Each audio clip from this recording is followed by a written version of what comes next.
In the years before the awakening, a great discovery was made. On the southern outskirts of town, the traveler emerged from the infinite labyrinth. Many from around the world of Trinity came, nobles and commoners, highborn and low. Some sought glory for their house, others sought riches and fame. If only they knew evil would awaken, what infinite adventures lie in the depths.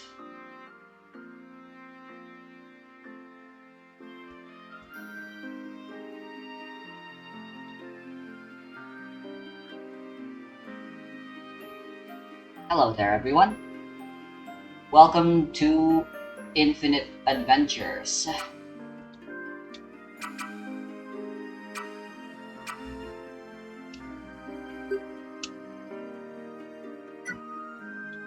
So, I know I haven't finished my Dragon Quest adventure, my Dragon Quest playthrough yet, but I was basically I've just been doing nothing but playing Final Fantasy Renaissance, ignoring Dragon Quest, and I've basically gotten tired of playing Final Fantasy Renaissance as well. And yeah, I just wasn't having fun with Dragon Quest. Maybe for now I'll shelf it. For now. Maybe I will continue it, or maybe it will just permanently be one of my permanently unfinished playthroughs. I just never realized how important the skill tree was for my enjoyment of the character customization games. And Infinite Adventures is basically another character customization game like Etrian Odyssey. And yeah, it does have a skill tree. So, and I have played this game. Basically, I have this game on my Switch as well, just like Etrian Odyssey. My playthrough experience with it by now is, depending on how long this game is, the same as Etrian Odyssey 3 when I first started the playthrough, where I was already in the second dungeon. Because yeah, I was already in the second dungeon, and then I decided I would stop playing because I decided I really want to make a playthrough of this, but that was getting held back because I was still finishing up my Etrian Odyssey 3 playthrough. But now I'm done with that. I decided I wanted to play Dragon Quest 3 first, but now I'm sick of that game and I want to play this game instead.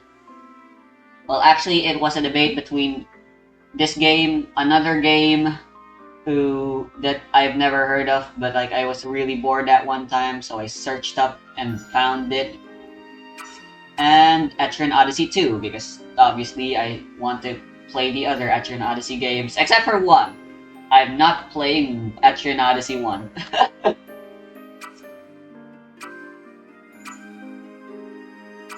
So, let me check the audio. I think this should be good. I want to play the game in 1600 by 900, but unfortunately that's not an option.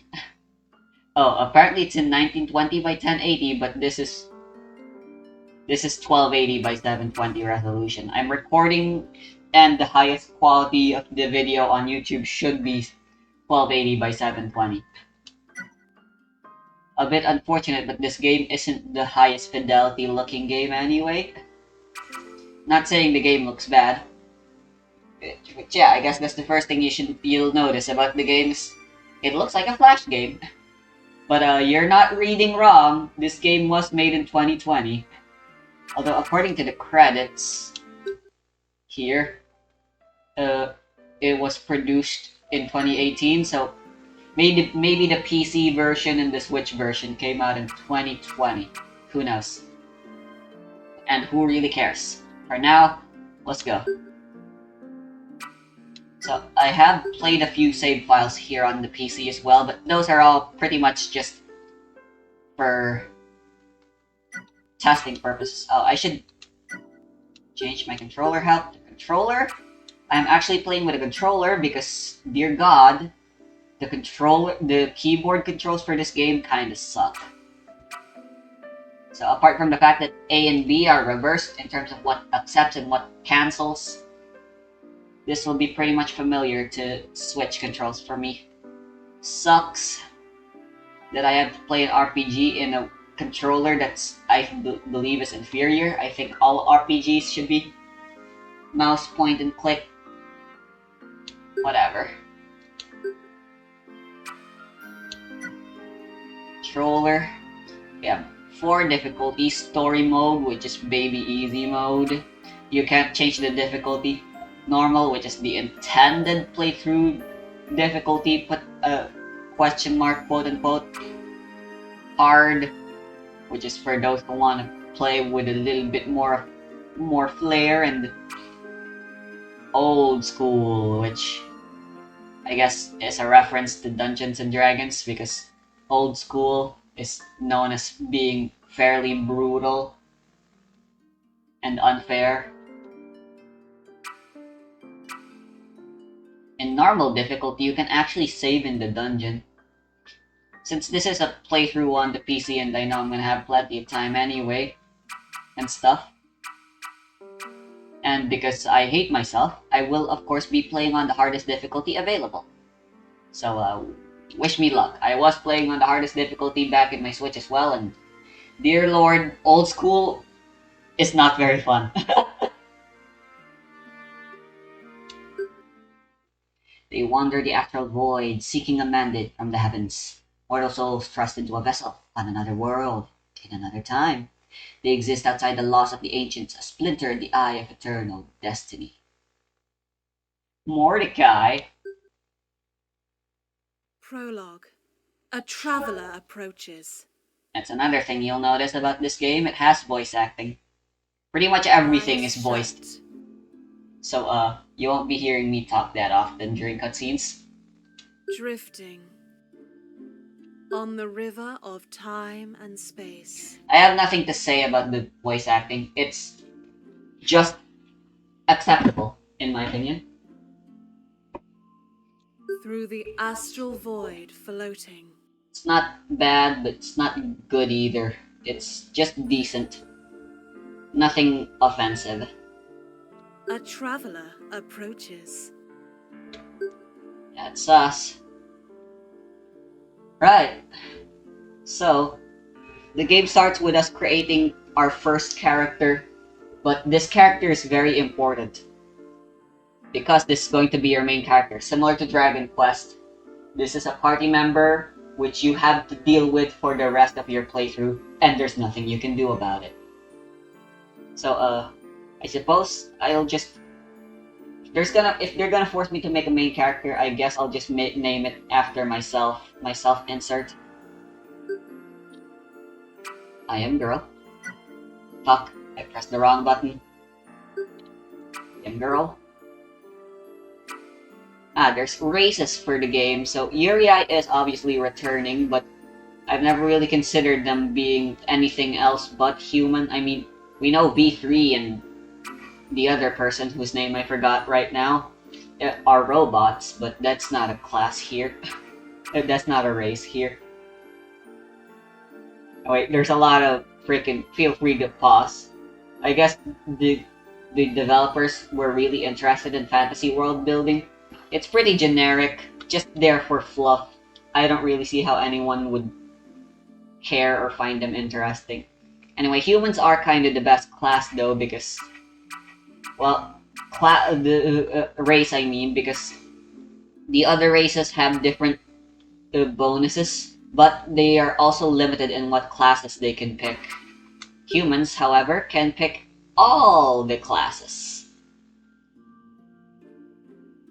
Right, so archaeologist is kind of what the game wants you to try picking as your class. I mean, it's at the top. The game, I mean, the classes are just categorized in freaking alphabetical order. Because the archaeologist is basically just an all-rounder. They don't have any good skills for combat, but they're good outside of combat. And they're basically someone you're gonna want to bring around with you everywhere anyway, because... And yeah, that's the thing you gotta consider, because when you pick your main character, there's no takesies, backsies apart from starting a new whole-ass game. There's no changing your class, no changing your name, no changing your nothing once you've made your choice, so think carefully. So, I believe the best choice for the main character would be a mendicant. They're basically the healer class in this game. And let's face it, we're always gonna want to bring a healer in our party.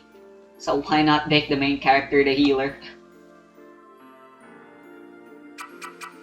A warlord could be fun too, but healer's where it's at. I mean, much like every other character customization game, a healer isn't really the most important thing, but it's nice. They're nice to have, you know. A white mage, a monk, a medic, a mendicant, a cleric. They make life a bit more convenient, although we don't know it, and it's a good game design choice to make it so, but it really isn't that big of a deal if you don't go without one.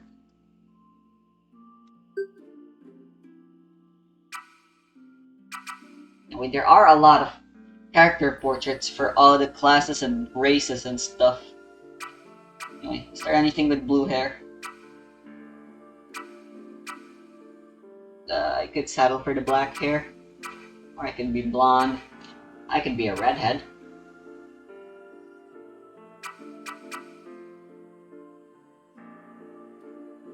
Because I always try to portray Shia as being a blue-haired person.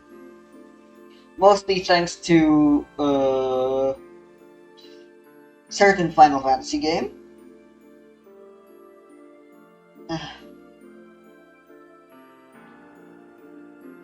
Sure, I like the red hair.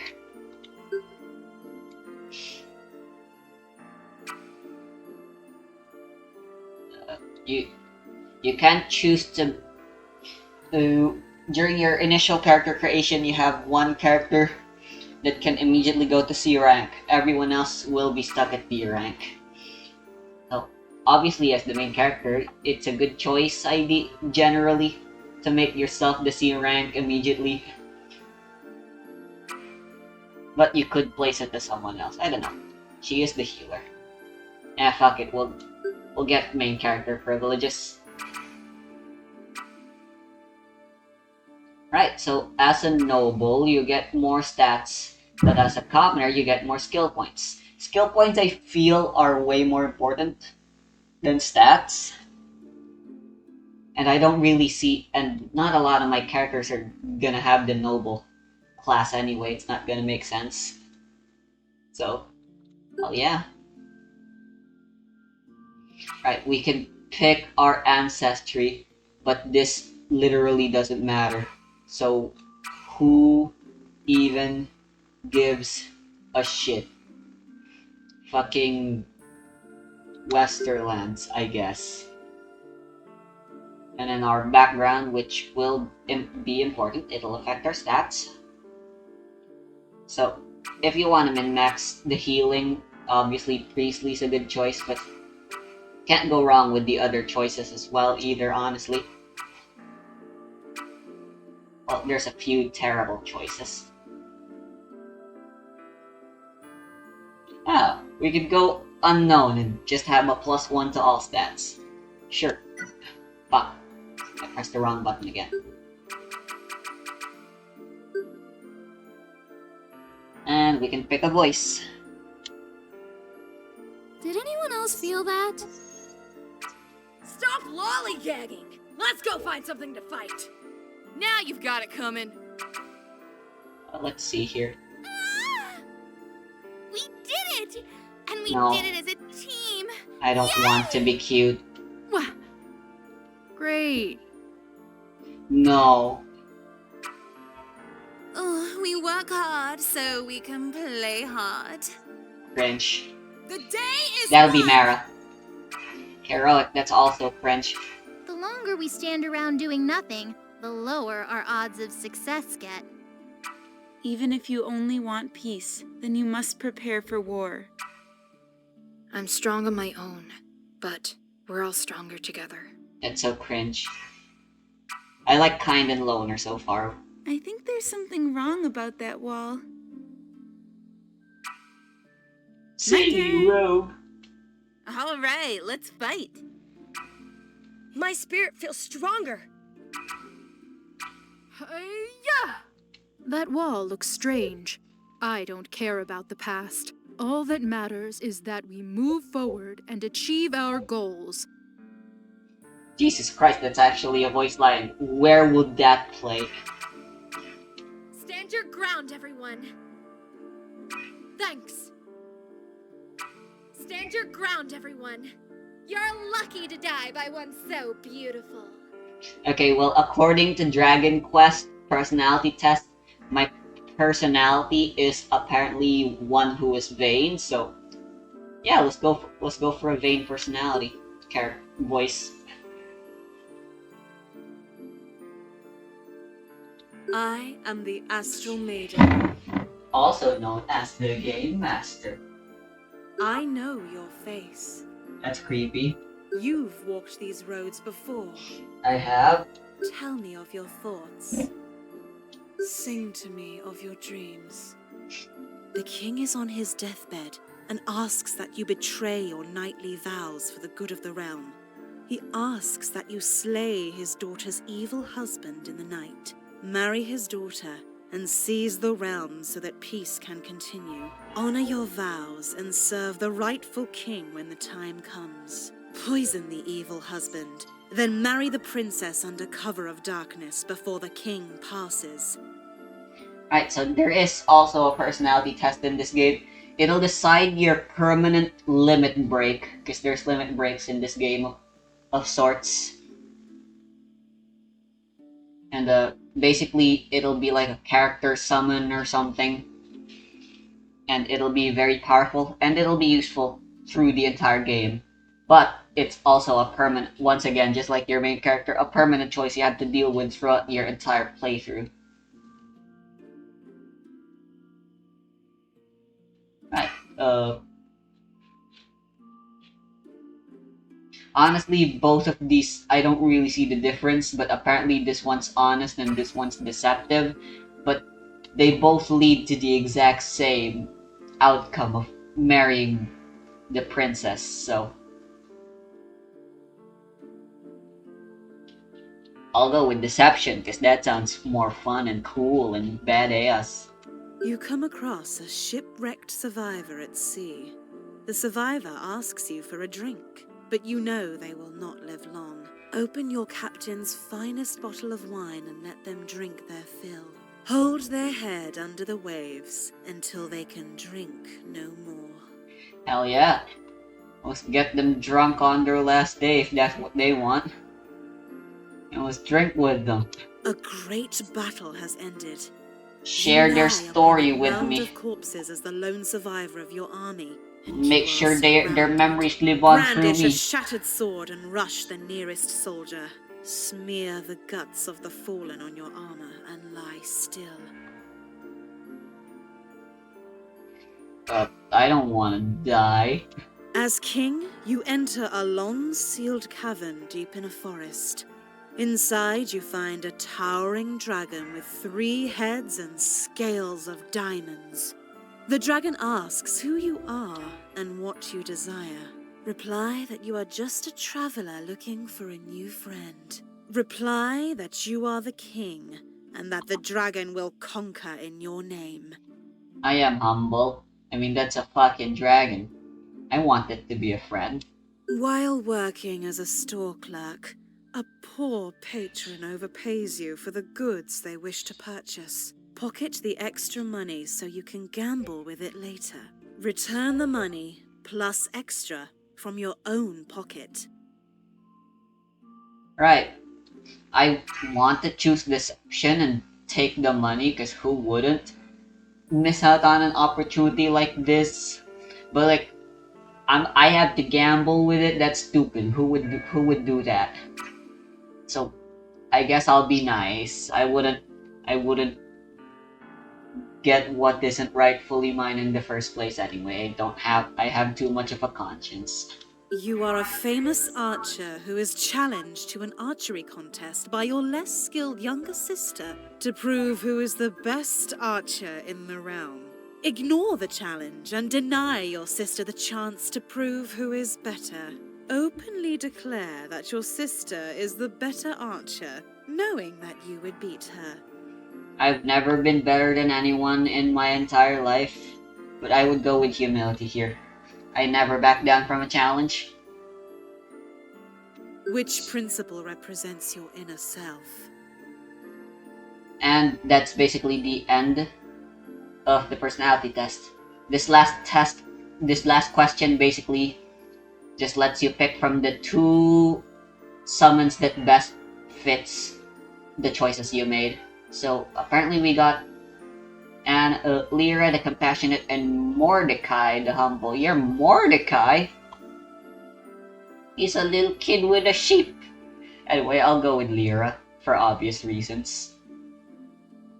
Show compassion to all, and never lose hope in the power of love. She kinda looks like the fairy to me from Shin Megami Tensei, the Shin Megami Tensei series. Maybe she'll do the thing where she's like, "Who do you think's the cutest?" And then you answer, "I'm the cutest." And then she'll be like, "Haha, wow, so you know how to make jokes. I'm gonna join your party now. Because I think you're an interesting person." Anyone know that meme? God, Shin Megami Tensei Nocturne is the game of all time. Look within and call upon my power.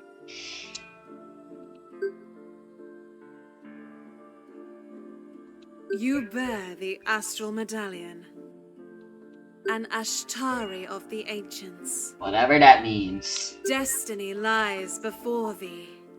Yes, I believe the same is true for everyone else in life. Prescience lies in the past. No, quite the opposite. Sing to me an adventure.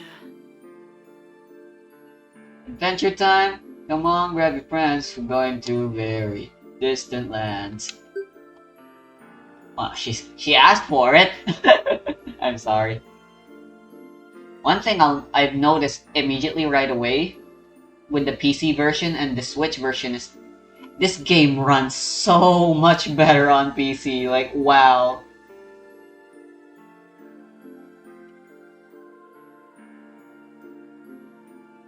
One, it is true that the Switch is a very weak system, but come on, this is infinite adventure. Some of the fault definitely lies on the developers who ported the game. Maybe not, who knows? Maybe there's some other external factors contributing to it. Maybe the program code Infinite Adventures runs on.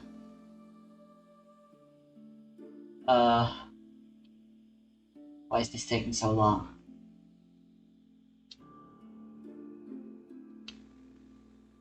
Okay, there we go. There we go, it's going. Okay, so I take back everything I said. This game runs just as terribly. On PC.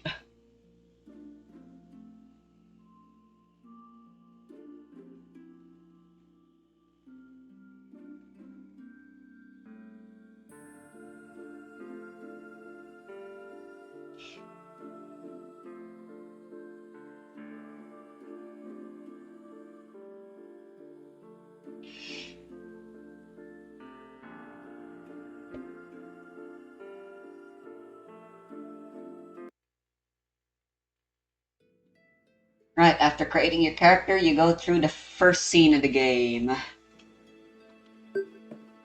Can any of you read these glyphs? They remind me of inscriptions that appeared on the red wall a few years back. My grandfather, he used to draw stuff like this holed up in his frozen cell as Schwarzspoon. Clearly, we should not walk through. It wasn't my idea to spend all day tapping on random walls with Minotaur bones. I don't enjoy entertaining Uncle Lucius's delusions more than you do. But he was right. Some walls are fake. We're walking through. Right, so the beginning of the game, is a tutorial with characters that you don't even know or get to pick. And I hate this scene very much. Because all this scene does is make starting up a new game all the more infuriating. At least it isn't Twilight Princess, but it could I have wonder been if like the labyrinth Etrian holds Odyssey, secrets you about know? Hunter's past. Perhaps we have not the intelligence or insanity to understand them. Shut up, Lucius bastard son or whatever.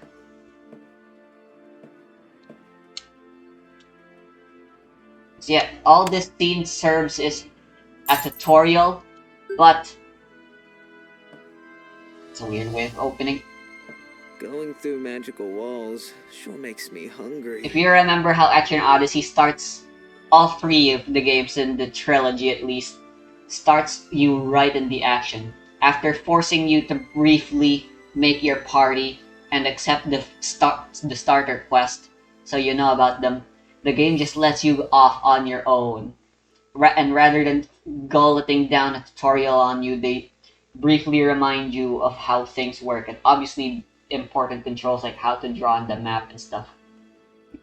This game just forces you to walk through a wall in the beginning, but like in Etrian Odyssey 3, you're forced to draw a map of the starting area, and then when you think you've drawn it all, the guy tells you, nope, you haven't drawn the entire map yet, and then you're like, huh? And then you notice there's like a hole in your map, and then you find out there's a secret entrance, and that's basically the game's tutorial, that there's secret entrances in the game, and that's such a natural and great way of making a tutorial. That's how you make a tutorial. When are you not hungry? Sorry, Stop no, talking. I know, I like Etrian Odyssey, but like, I Sorry, shouldn't be. Captain. Not sure why you're so cranky, though. You're the one that ate half our supplies. It's just an indie game. Quiet yourselves. Do you hear that? I'm just saying, they really didn't need to do this. dies, eventually. Right, and forced combat to learn about how combat works, which again, I really don't like. This feels wholly unnecessary.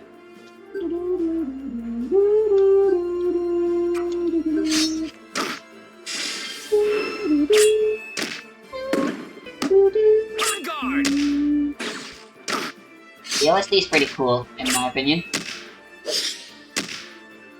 I'll need to speed up the combat later.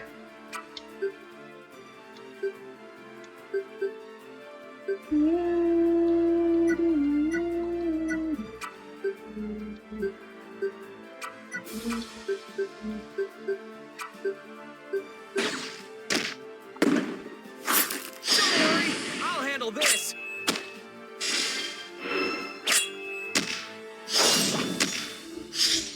So the game has a front row and back row system. You get 6 characters. Three of your characters are in the front, and those are the characters on the left, while the other 3 are in the back, which are the 3 characters on the right. Those at the back get targeted less frequently and take less damage, or maybe it's just they get damage less. I'm pretty sure it's just they get damage less. But they also deal less damage unless they're using specific weapons or magic, or are casting magic.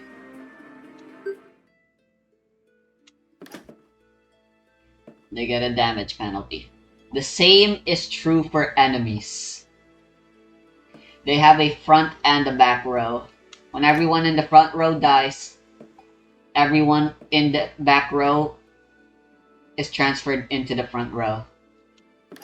And if you try to attack an enemy that's in the back row, they will take less damage unless you're using equipment specifically tailored for back row. In which case, stick with danger. Stay vigilant, comrades. characters wielding back row weapons like bows and stuff can attack even characters at the back row still, without penalty. The game's balanced around it, but I don't find it very fun, personally. But what do I know? Inders Yindra Drimior. Lord Regulus, what devilry is this? It's called a different language. A dark tongue not heard in 1,000 years. The traveler has awoken. The clock tolls its last hour. You do not belong in this realm. I shall sacrifice you to my master and bathe in your blood. Okay. Who wants to be cut in half first?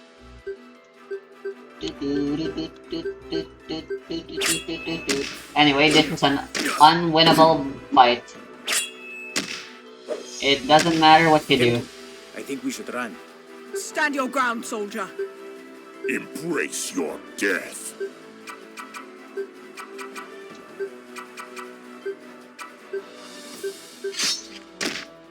Two claws and a bite. I would have been fine. She always guarantees a block.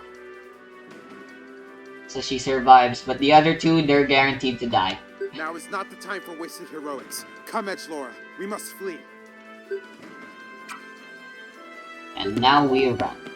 Run, run, run! You've seen these moments before, like prescient visions in a half-remembered dream. By the way, that running wasn't me. It was the game doing it itself. Thankfully, it's only the tutorial where you're forced to do movement like that. Where reality and the dream become confused, and you cannot tell the difference between the two. Yet while you slept, you felt his presence. But no matter how hard you try, you cannot remember his face. As my soul drifted, I fell upon a river in an endless forest. The river had an infinite number of tributaries that led to many places. I met the Aso Maiden, and she showed me the reach of her domain. The river touched both the beginning and end of time. She told me how the ancient had entrusted her with the river. She led me along a winding stream that led to the gates of heaven. Well, aren't you based? Chapter 1st. A dream half remembered.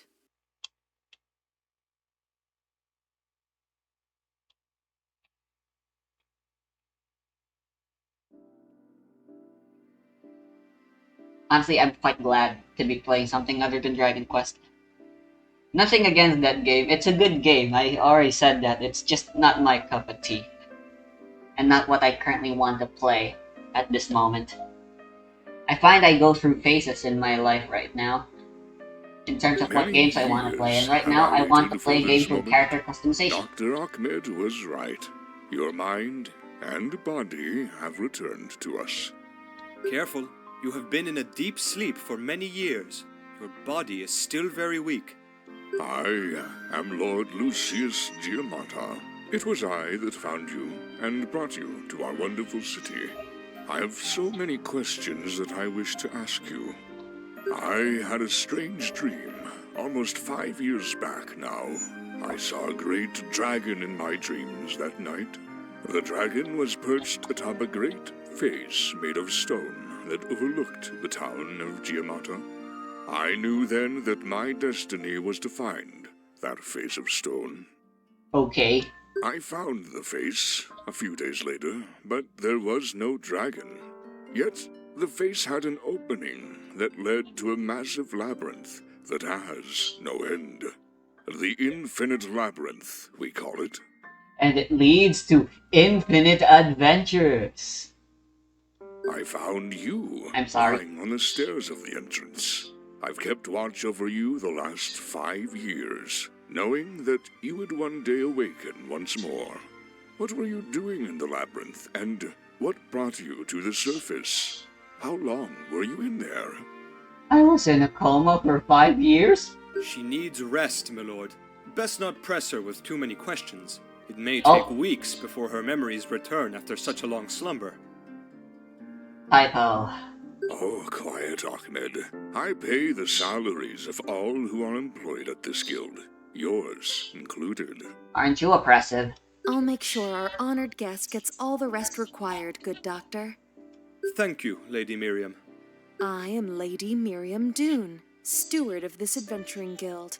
For years since my uncle Lucius found you, I've been overseeing the remodeling of this guild. I've hired the best staff in Trinity to aid you in your quest. Why am I getting such special treatment? Rest now, weary traveler. Tomorrow your journey begins. Seek answers and uncover the truth of your past. Remember, the darkness will return. Yeah, it's a chosen one story, and we're the chosen one. I don't like these types of stories personally, and I definitely don't like the thanks to the chosen one thing. We're forced to have a main character. Up early, are we? Lady Miriam has requested that you meet with her in the main hall. Uh, it is what it is, apparently, I Thrilled guess. to see you up and moving. I've watched you sleep for years now, and it's surreal to see you on your feet again. My uncle Lucius may sound crazy, but I believe in his dreams. The labyrinth is a curse on our world, and I pray that you help uncover its mysteries. Okay. Many adventurers from across the known world of Trinity flocked to Giamata in the years after you were found outside the labyrinth. There are dozens of guilds these days that sponsor adventurers, and people still flock to our city 5 years later. To die. Lord Lucius offers this guild to you as a gift. All he asks is that you diligently seek the truth and share what you find with him. He believes that the future of House Giamata depends on it. That was the plan. I may have apparently gotten plot convenient amnesia, but I remember I like dungeon delving. As steward of this So guild, dungeon I delving hope is and what those who I'll do. work here serve And if I you. get bonus help for You it, then are hell our yeah. lady, and we will support you in any way we can. There are already adventurers ready and willing to join your party. Are they able and willing to join my party? If you don't Shout out to fancy the them, people who you understand the can recruit your reference. own adventurers. You can only have 6 people in your traveling party at one time, so think carefully about who you will bring along. Visit the other areas of the guild and swing by Giamata Keep when you have the time. May the Mother's grace be with you. Good luck, my lady. Yeah, so similar to Dragon Quest, you already have a pre-built party ready to go that you can just pick right away if you really just can't be bothered. It's a good selection, but you know me. Why would I settle for preset adventurers? Who does that?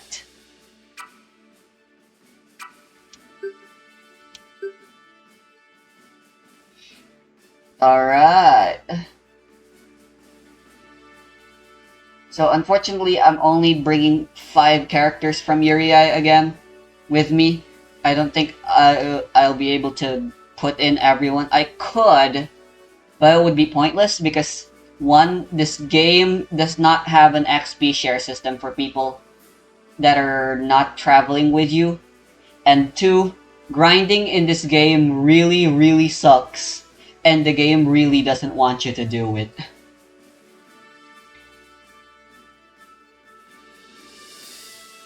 So, obviously the guild's founder has to participate in this journey.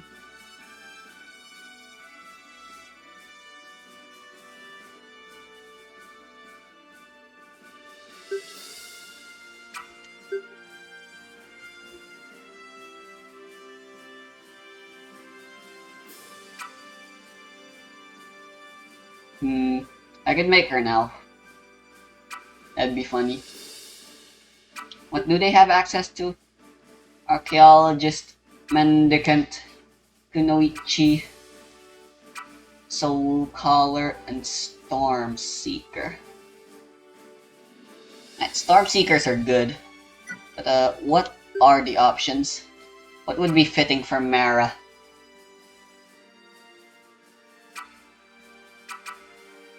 I'm thinking Storm Seeker, yeah.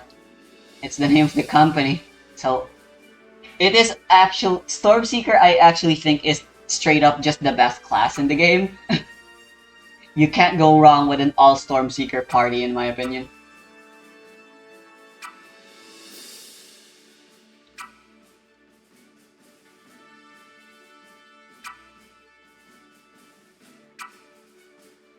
Warlord would obviously be Umag.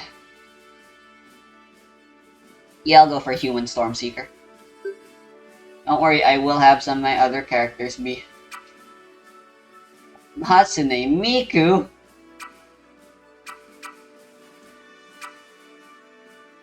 Alright, well, this is fitting enough. Dark skin, white hair, not so much, but the dark skin fits. So I guess her hair grew white during the 5 years waiting anxiously for me to wake back up.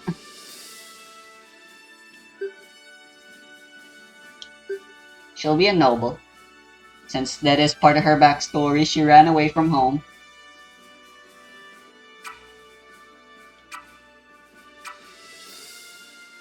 We'll say she was from the north. Oh my god. Again, the noble house doesn't matter as well. It's if you pick noble. Honestly, I think if you're speedrunning the game, you should avoid making a noble backstory character.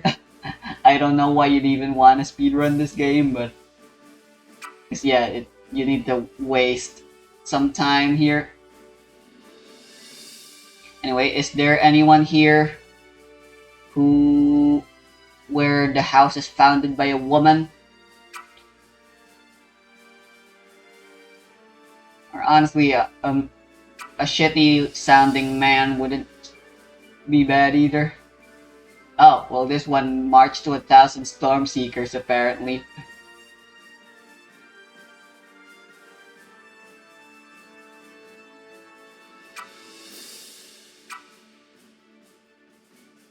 That which slithers cannot withstand the light. What does that even fucking mean?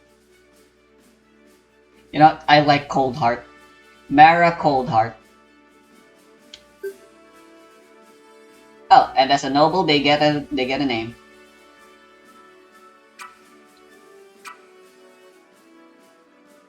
+1 skill points would be nice. Noble bastard. I'm pretty sure Mara is born pure-blooded as a noble. Dame Mara Coldheart. Doesn't fit her. NGL, NGL.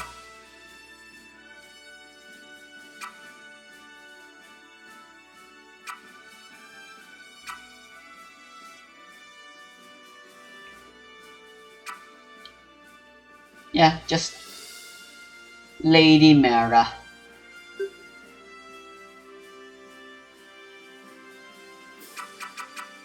Here, let me help you out. Cute or flirty? I don't know. All to myself. Time to fight. Ah! Ah!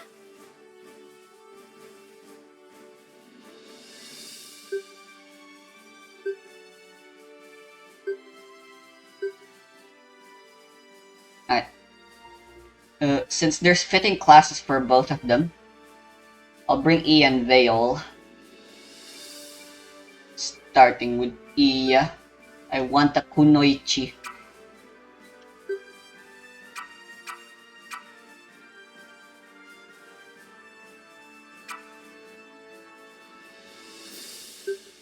You guys can be Kunoichi, right?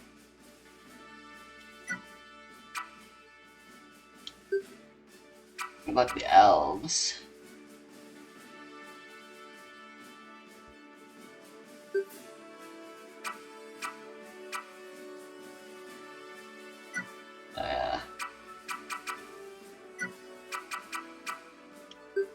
I guess it's just based on what... I guess since I can't pick, I'll just pick on based on what image I like better.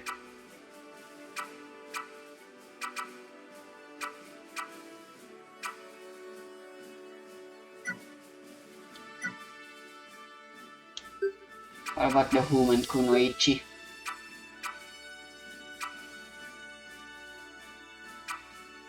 Isn't there anyone here with normal black hair?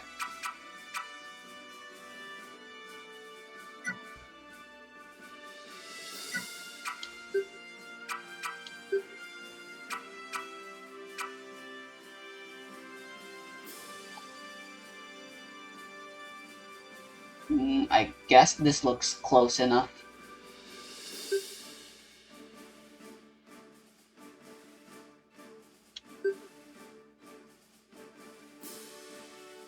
So Ia was trained. I think a noble would be a fitting birthright thing for her. I guess. I guess for lore purposes, they've been integrated into this world for a while now, as if they always have been a part of the world. Again, I'd really much rather prefer people be commoners, especially the kunoichi.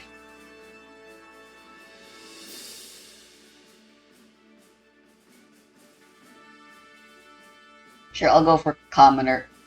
She was destined for it, but at the end of the day, her family weren't nobles.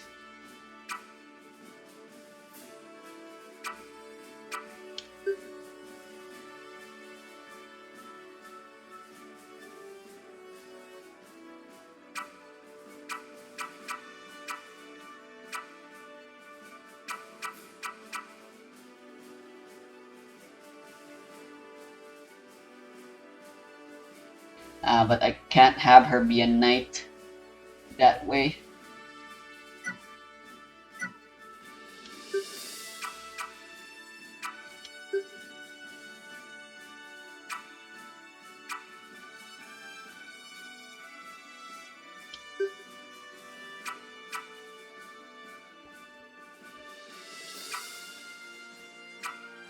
Yeah, I want Iya to have a knight background. So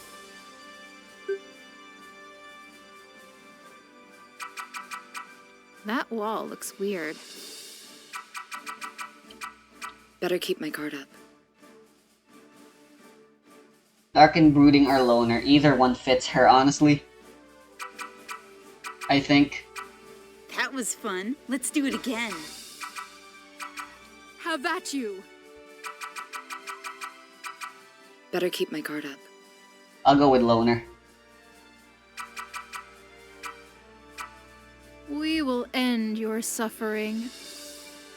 Thanks, I guess. Yeah, loner.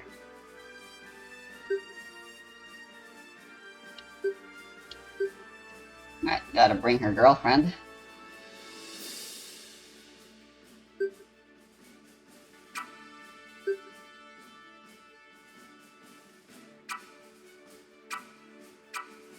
You know, I've always imagined Vale as short. What classes do we have access to for her?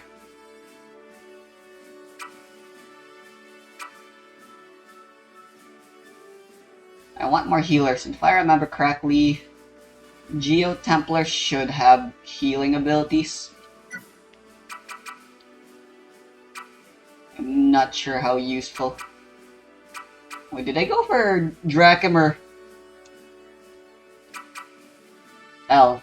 I think I went for Elf, so I guess Vale has wings now. Oh, but oh, the class choice suck here. Archaeologists are nice. If I really want to, I guess I could make Ebony and Bailey tag along as archaeologists.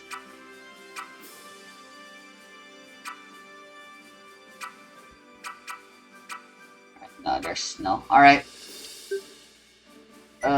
Human it is.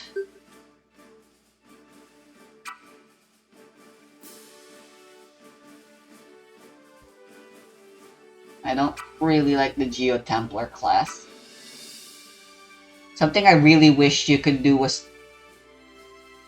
I wish you could see the skills, their skill tree in the screen. So you could make better decisions. I do remember somewhat what they have. Anyway, Soheis are monks, so that would be the most fitting class. They're a hybrid healer and offense class, so that's fitting for Vale, who was a hybrid healer attacker.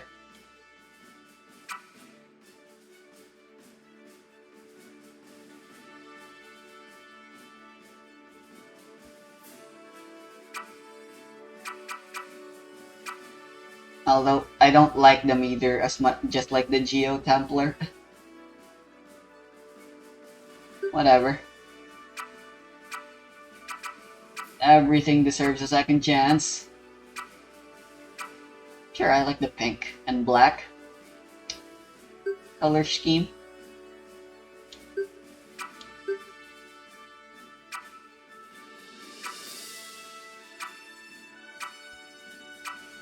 Since Iya and Vale's backstories are connected, I guess they should have the exact same ancestry. They're both from the Southlands. Isn't there a thief here? Because that is technically what Vale was, so I guess unknown is the most fitting, technically.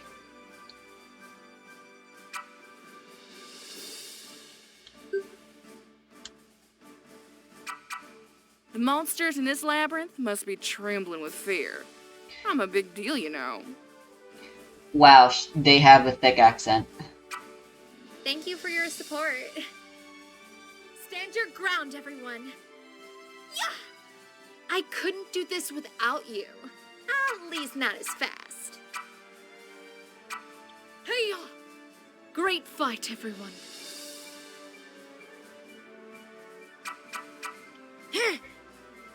That was fun. Let's do it again. Yeah, I've never really considered. I did write their backstories, but their personalities I've never considered. Vale, I think, would be a team player. Great fight, everyone. She does play second team leader on the absence of Mara. And while she is based towards Iya, she's always willing to help out everyone else. So she probably has a bit of a overbearing team player style personality. Which I think would be a great contrast to Iya anyway, who's a loner. Don't just stand around doing nothing. We've got a labyrinth to explore together. Sure, I'll go for team player.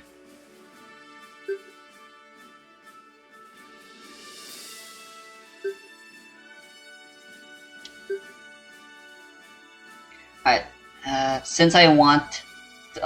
it's always a mandatory thing for me to want to bring one. I can't just have a team entirely of physicals. Although we do have Vale, who's a hybrid. She can cast magic as well.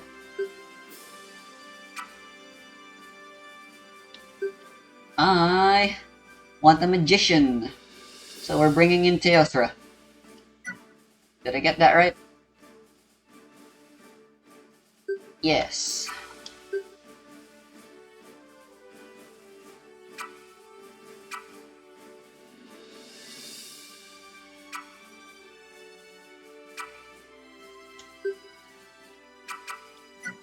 I guess we'll have another elf. Oh, a human gets +1 skill point.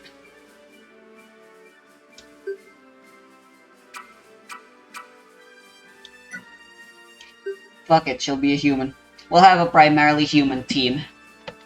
But again, I don't really think that's a surprise for anyone.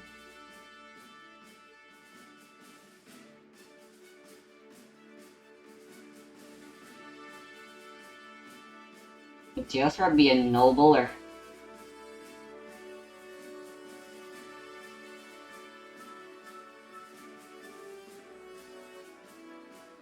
I'll say she was just a commoner.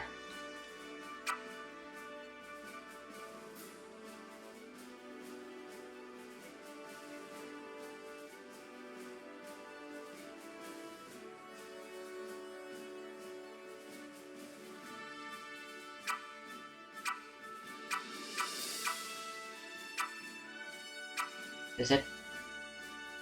Yeah, they're the wizards. Wow, that's quite elaborate.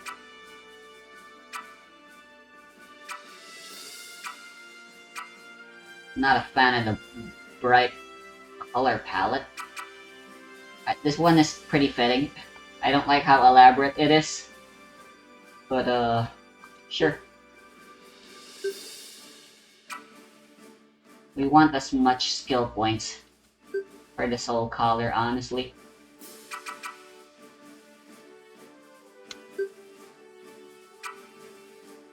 arcane is a good origin.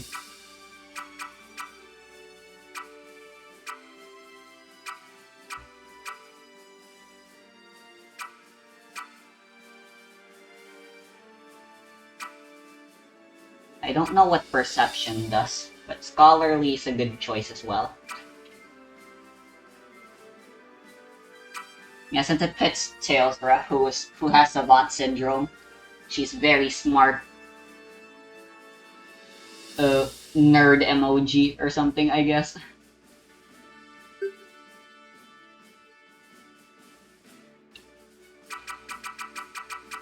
Defensive maneuvers! No power is truly great if not honed by wisdom.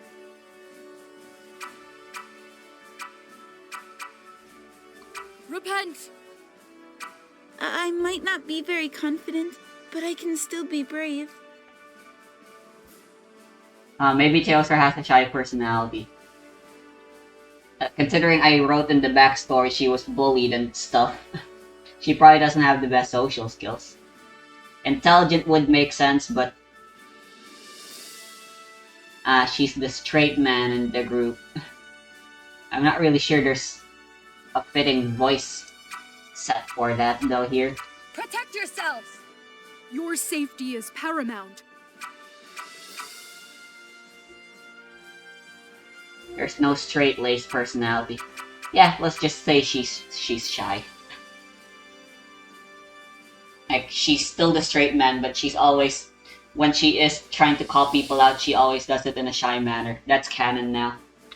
Thank you.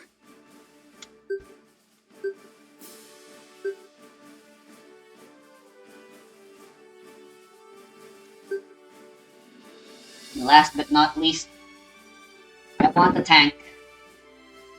And that'll either be Umag or Luvobi.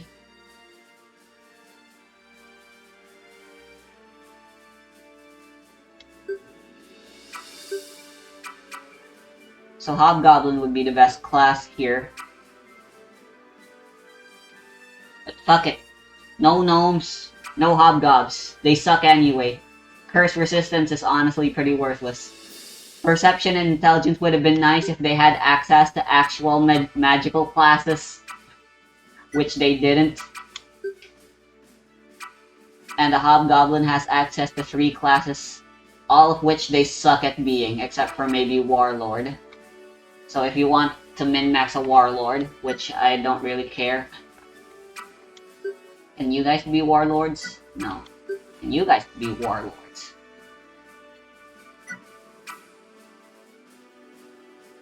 Death resistance might be nice in late game. Who knows? Agility and strength is nice. Could just stick to human. Oh, look at that smug.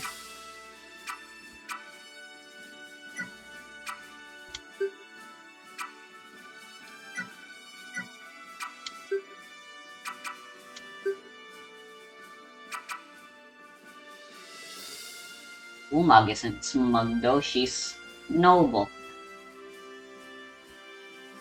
Or he. Is Umag the character that has he/him pronouns? Or was that Luvobi? I still get the two confused somewhat, for some reason. Okay, yeah, Umag is he/him. Fuck. My bad.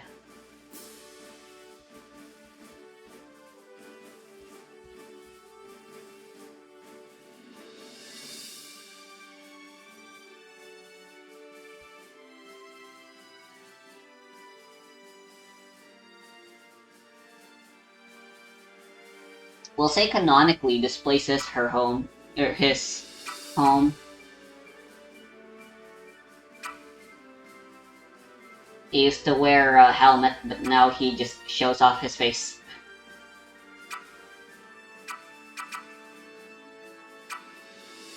Guess I'll go for the shield one. Going with the shield.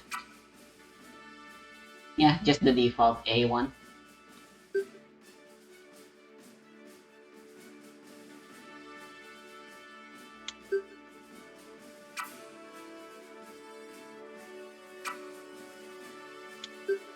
Should be a noble. Oh, there's only one ancestry we can pick.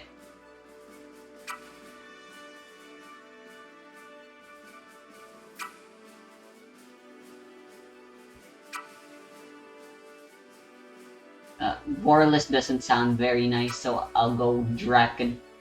Umag Draken. Honestly, neither of them fit very well for Umag, in my opinion.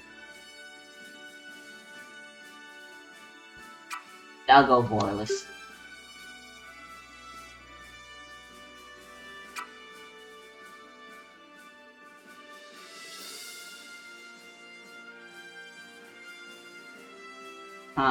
Umag could be a noble bastard. I never specified his family, but it would fit.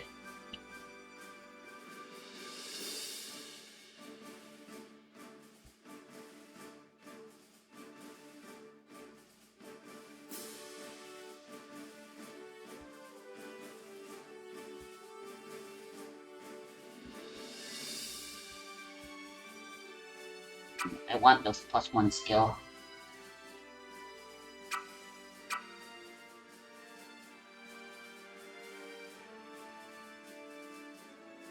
Although this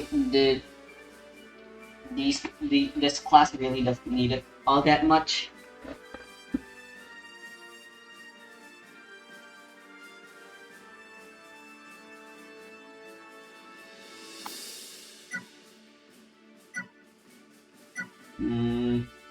Yeah, I always go for a tank and the healer.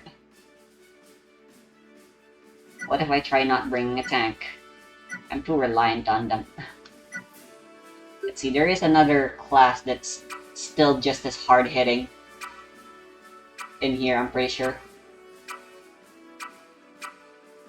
Yeah, the Ronin.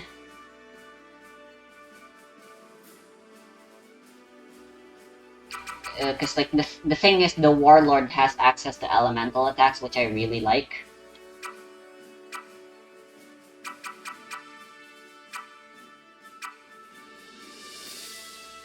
Then again, so does the Kunoichi.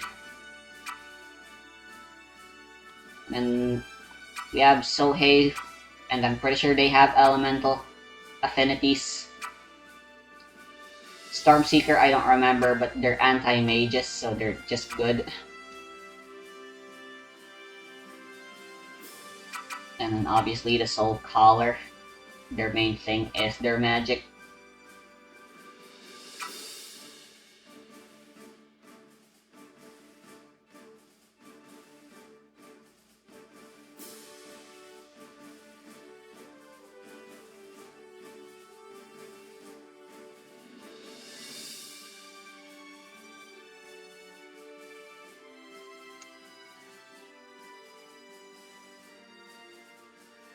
I don't know, I feel like I've been playing favorites as of late.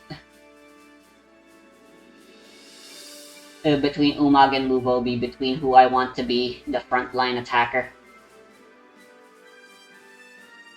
I know I've only featured them in 2 games, but I did use Umag more than I used Luvobi.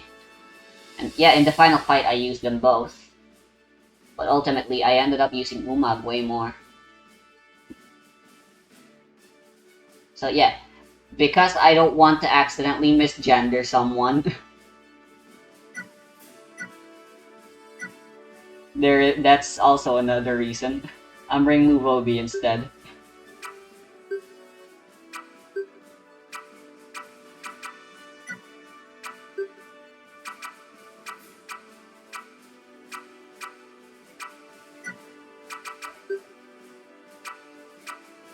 You're joking.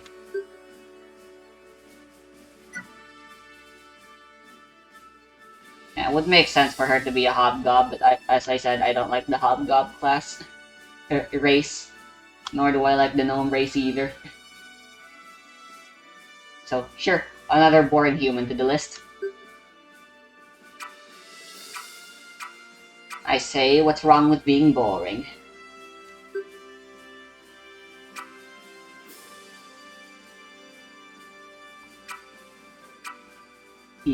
Boob not big enough. I suppose this works.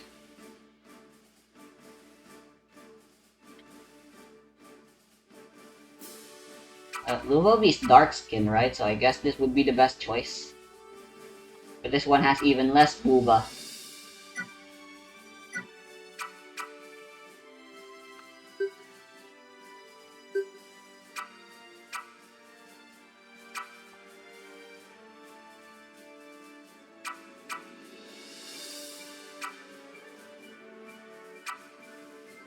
Okay, well, I like the post these guys are making, so you know what? Fine.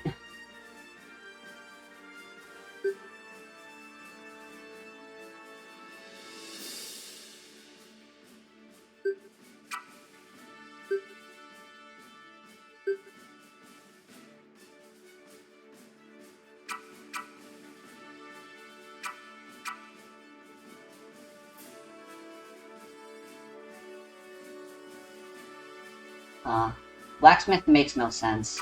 Martial makes more sense, but Fortitude, I'd rather like Strength so they deal more damage.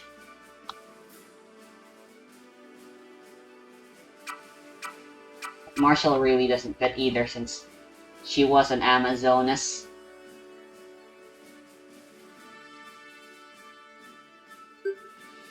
I guess since it's the next best thing. Take this, and don't die on me!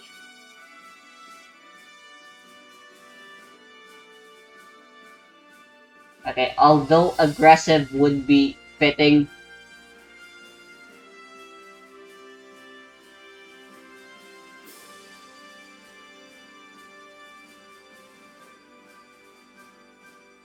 personality, voice set for her.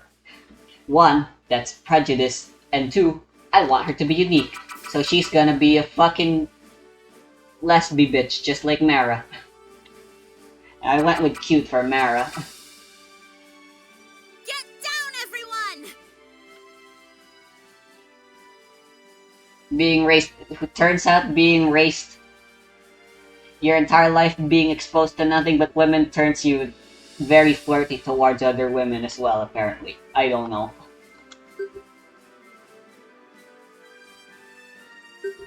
And yes, we did just spend the first 1 hour of the video making characters. Don't worry, we're done now. Right, for the front we'll have Mara,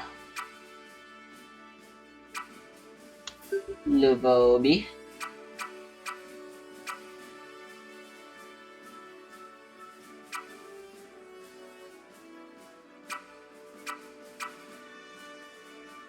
wait, what the fuck?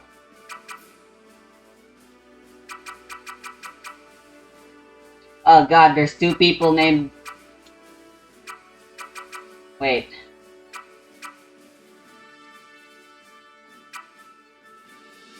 Why is Mara Soul Collar?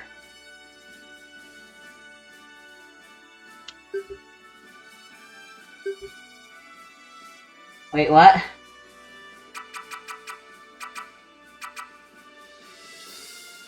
Also, isn't her name supposed to be spelled with an H?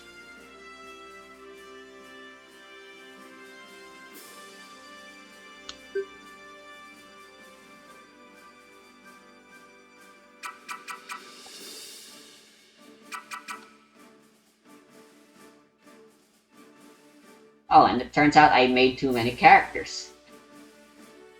I actually involved 6 characters.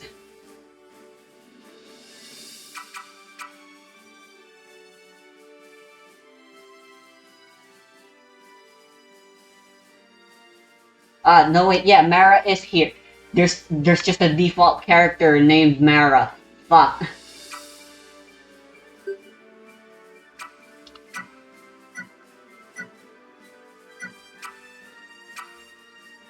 Alright, so Mara. I think Veil is a frontliner. Kunoichi could, the Kunoichi can be a frontliner as well.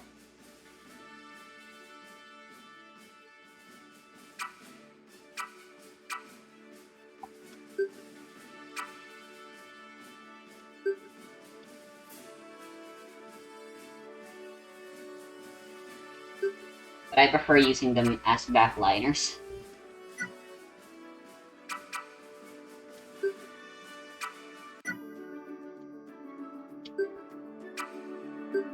Right, I'm just gonna go ahead and make a save here. I'll just overwrite this one.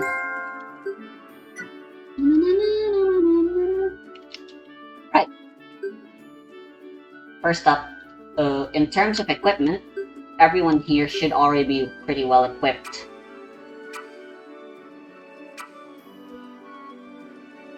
Yeah, Ronins are pure frontliners. Same for Stormseekers. If I went with Warlord, they could be backliners. But since I'm choosing not to bring a tank for this playthrough, because of obstinance.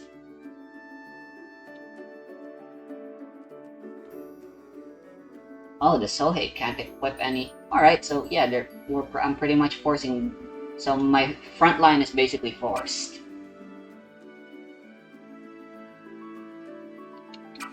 I'm just gonna change your style to ranged real quick.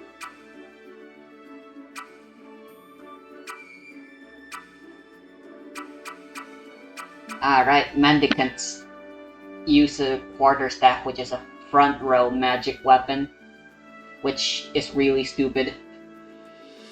And yeah, I guess they could work as a frontliner.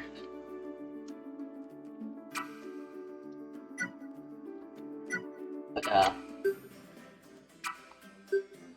gonna go buy her a magic wand. Shit, I don't have any money for it. Fine.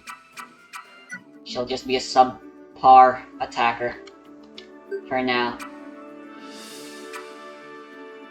Alright, Cassens, these are what you call the limit breaks. Alright, so let's see this. Song of Harmony. Heals all players and paralyze all enemies. Yo, that's really good actually. The other two I know is the Succubus, which inflicts charm on enemies, which is basically confuse. And then another one which just deals massive amounts of holy damage to all enemies. But this one, a defensive thing, especially in the hard difficulty, everyone just hits so hard. So that's genuinely just really nice. Alright, statuses for everything. Skills included. Oh, she's got 5!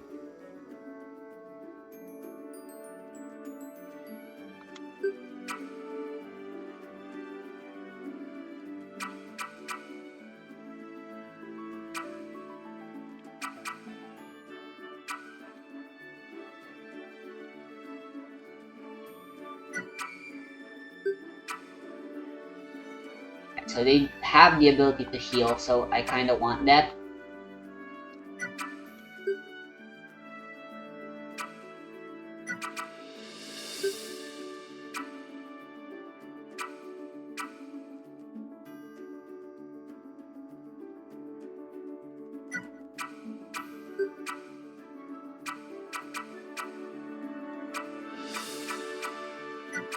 Guess they don't learn any AoE until a little later.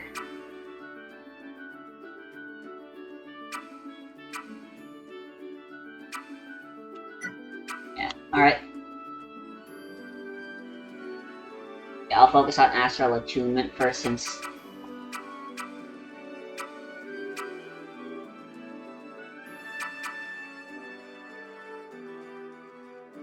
Ancestral Greatsword range penalty isn't to encourage you to try putting the Stormseeker in the back, but so that you can try attacking people in the back row, because mages are typically in the back row.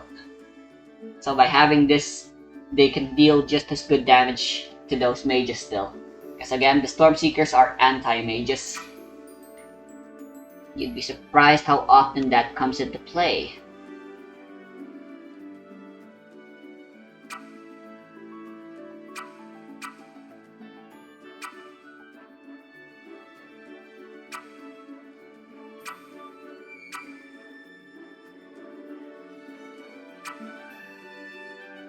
Force field and barrier would be great, but I should get that later.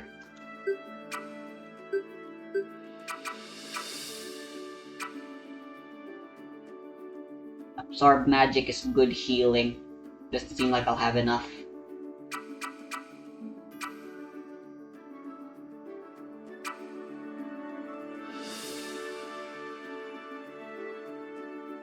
Oh, Astral Recharge seems nice.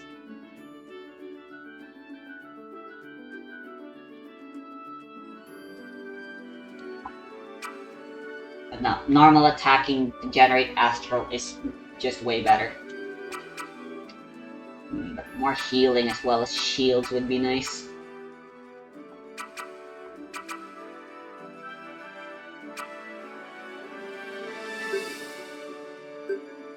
Fine.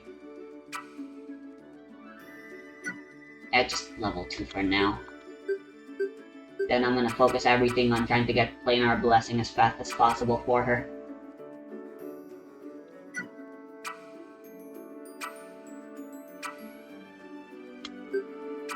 Oh no, they do have. No, the names are misleading. No, it is actual damage. Fire, water magic, physical fire. No. Frick, I'm misreading.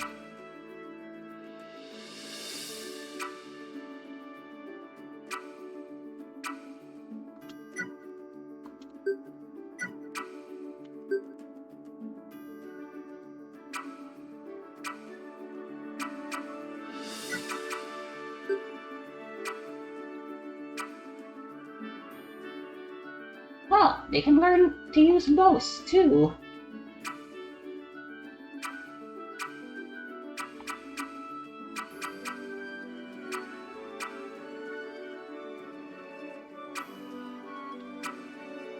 Ooh.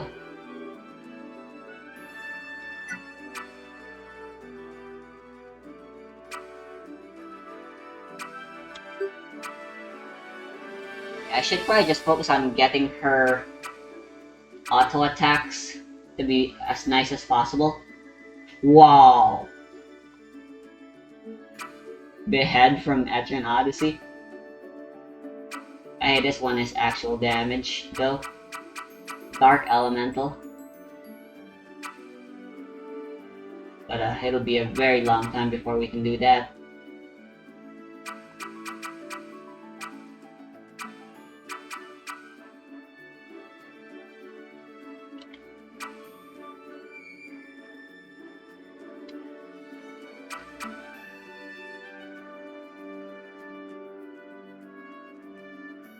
Fuck this master technique mean?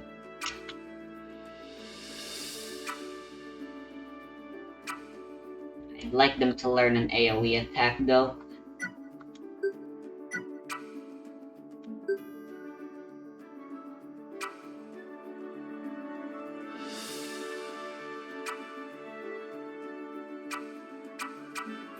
Are they dual wielders?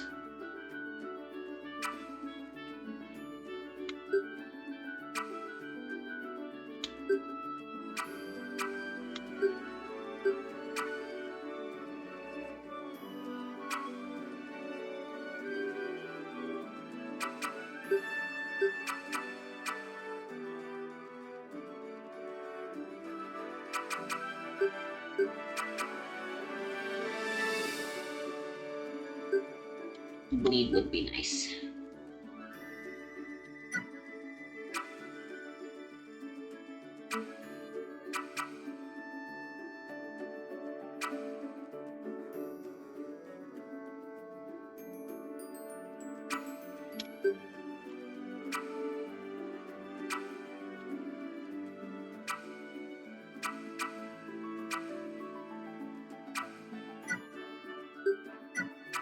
Keep pressing the wrong button. Forbidden prayers are debuffs, enlightenment are buffs. Yeah, the problem with the Soul is they just have really low mana pool. And just like Etrian Odyssey, they're really stingy on giving you mana recovering stuff.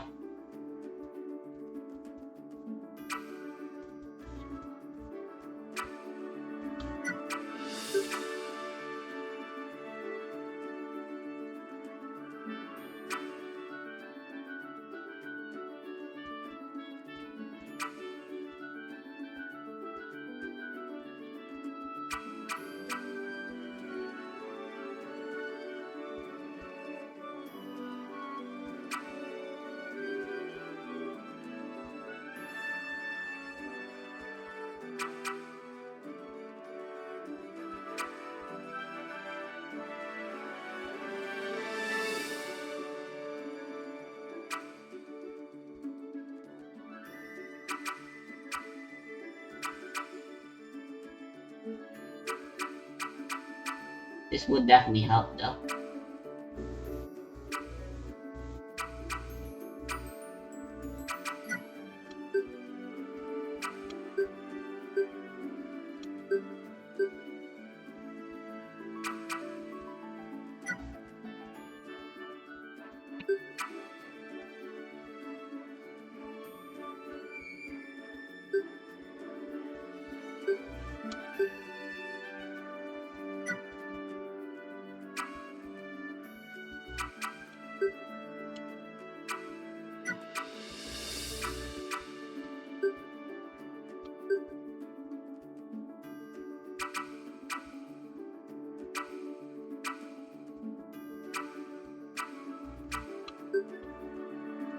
Yeah, I'll get healing circle up. It's not first.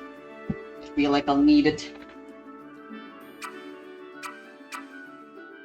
Maybe get it to 4 and get her to unlock some of these offensive things. Or not, it's gonna be a while before she even has enough mana for these, so maybe circle meditation is a good idea. Circle mastery and meditation.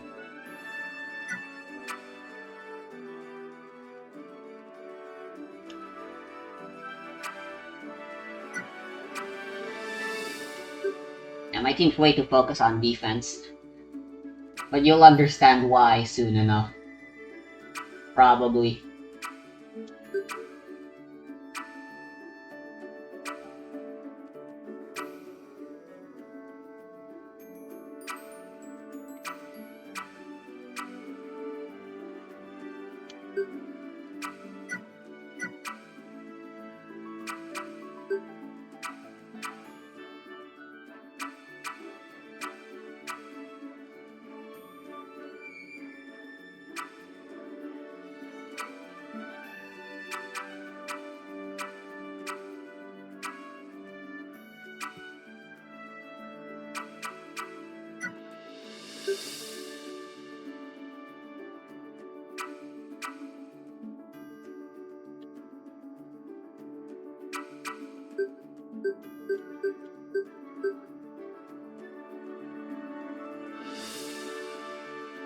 That's really useful. Soon enough she'll get Blinding Powder and Bakudan.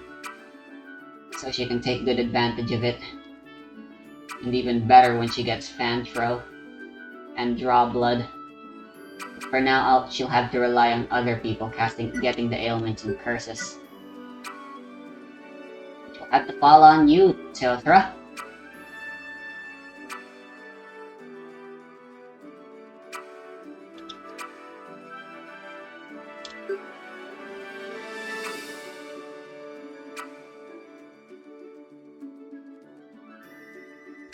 Right, this one is really nice, along with this. Unfortunately, it's kind of a bad idea to focus on those right away.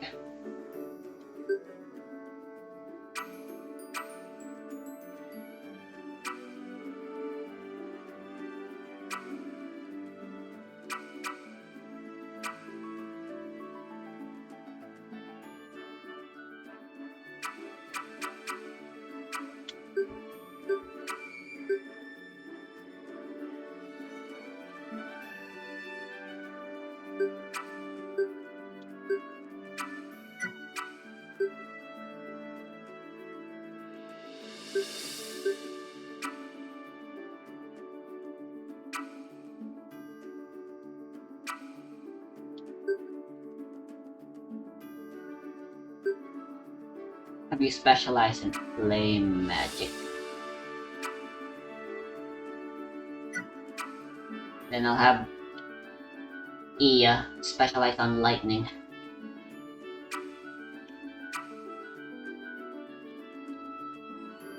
Could have had Umag be ice magic instead, but what can you do?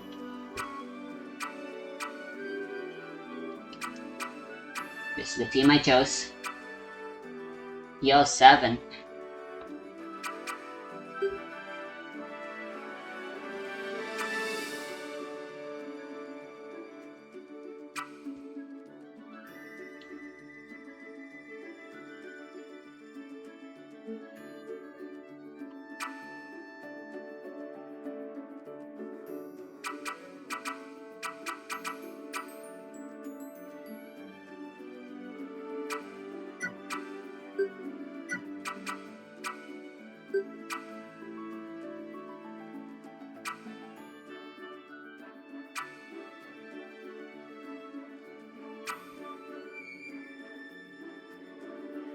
You can't go wrong with getting Garden Barrier. I can get Barrier later. Best to focus on relevant stuff. Blind is good, along with Belly of Peace.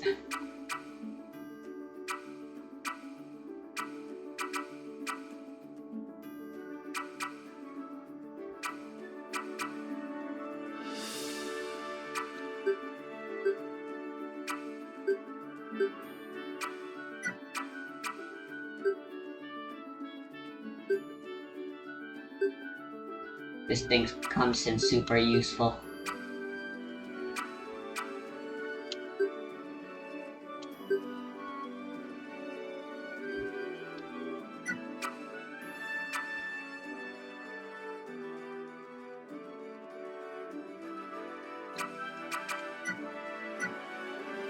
I think that's everyone.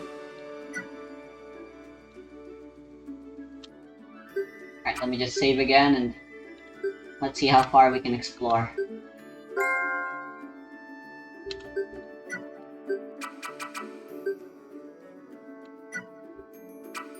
Oh, right, I need to get a sponsor first, apparently. The mother is the ancient of... Right, how do I do that?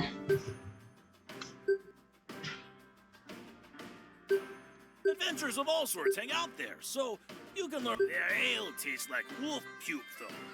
Oh, don't tell the owner May I said that. But if you stop by the inn, could you pass along this message to May for me?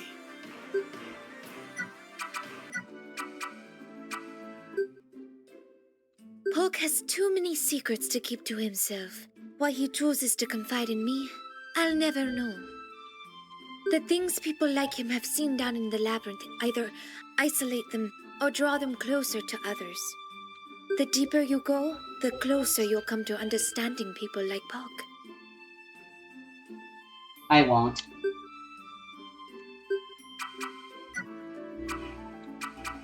Alright, the first quest is easy enough to do, so you should do it. It's 100 money. The artifacts adventurers bring to the inn have made the Red Horse a magical place. People are drawn to her, for obvious reasons. She is a keeper of that place's secrets. If you get to know her better, she might just share some with you. As far as I'm aware, that'll never happen. Welcome to Giamata Keep. I am Chancellor Calmir Reed. I manage the day-to-day affairs of House Giamata. Lord Lucius has told me about his dreams, about finding you outside that cursed labyrinth. The labyrinth has caused more harm than good to this town. Chancellor Calmir, we come bearing an urgent report from the labyrinth. We encountered a glyph wall, and as Lord Lucius predicted, we were able to pass through it as if it were not there. We found a purple chromatic dragon beyond the wall who slaughtered the rest of our party and spoke strange words in a dark tongue. I've heard reports of this dragon before. This is dire news and must be reported to the Adjutant General at once. Chromatic dragons are evil creatures, said to be birthed from chaos itself. Who are these adventurers? Hello. This is the traveler that Lord Lucius has opined about for all these years. Is it wise to discuss such things in front of strangers, my lord? Nonsense, Captain. They are friends of my family, and our honored guests. I am Lord Regulus Giamata, nephew of the Duke. This is Captain Edgelora, a sworn sword of House Giamata. My sister, Lady Miriam, has watched over you for many years. Your guild is in good hands with her on your side. I hope you will join the other explorers in the labyrinth. We can use all the help we can get. Yes, my lord, but the law is the law. If they want to explore the depths, they will need an adventuring permit, just like everyone else. You must prove yourself if you wish to venture deep into the labyrinth. As Chancellor, I will occasionally offer you missions to complete vital tasks that will be important to your adventure. Come chat with me if you are interested in a permit. Farewell, traveler. Well, I literally need that, so... Lady Miriam tells me that you and your guild wish to explore the labyrinth. Lord Lucius has told me your story. and I find it hard to believe that it was you who discovered that cursed labyrinth. If I were you, I would be wary of boasting such a claim.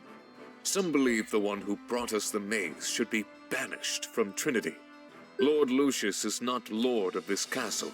Duke Horace is lord, and he requires all guilds who venture beyond the first station of the labyrinth to first obtain an adventuring permit. The permit process ensures that those who explore the depths of the labyrinth do not hold ill will against House Giamata. To obtain a permit, you must find and obtain a sponsor that sits on the Duke's Council. The sponsor will vouch for your honor.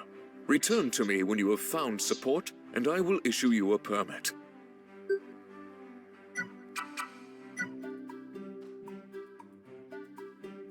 You must be the traveler.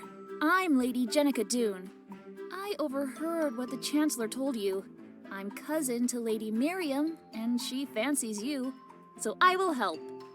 Go talk to Archbishop de Dune. She is my cousin as well. She's a bastard, like me, but she is the Duke's bastard daughter. If you win her favor, then I'm sure you will get the papers you require.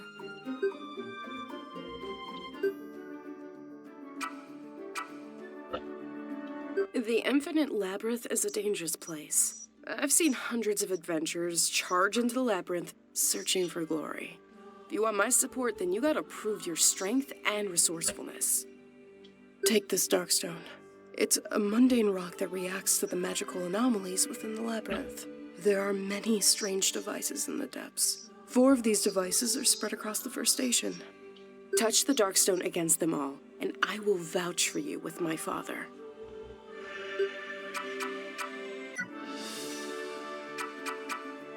Alright, now we can go to Station 1. That's basically the game's tutorial section. The real tutorial. 2 things I miss from that I wish every dungeon crawler had. Auto-traveling from Mary Skelter and the ability to draw your own map. We have neither of those in this game, so very sad, but I will live.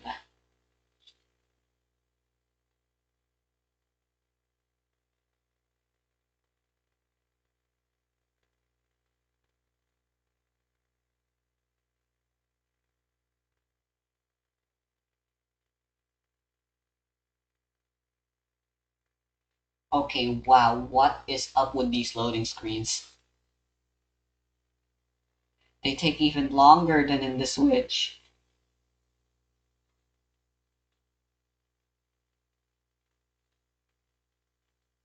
Gotta check the recording real quick. Since this loading screen's taking its damn time.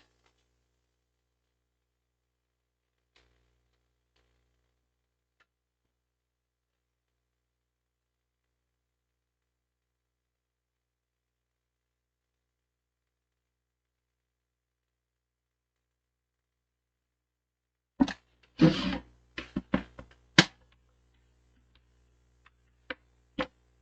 the hell is this?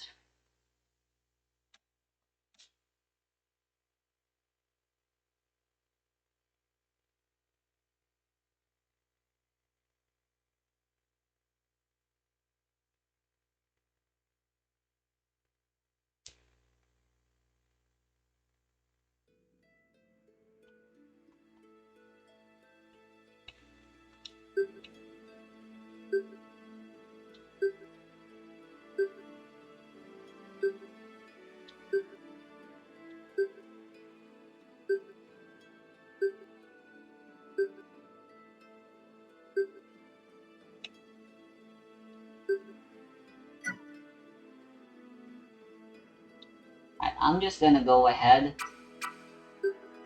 and immediately start by doubling the encounter rate for us. Because we want the XP anyway. And this place has lots of nice free XP to get. As long as you're willing to deal with their double encounter rate, meaning it'll take you a little longer to explore, but you want to explore this place nice and slow anyway. Because the further down floors have harder enemies and they aren't worth the increased XP gain.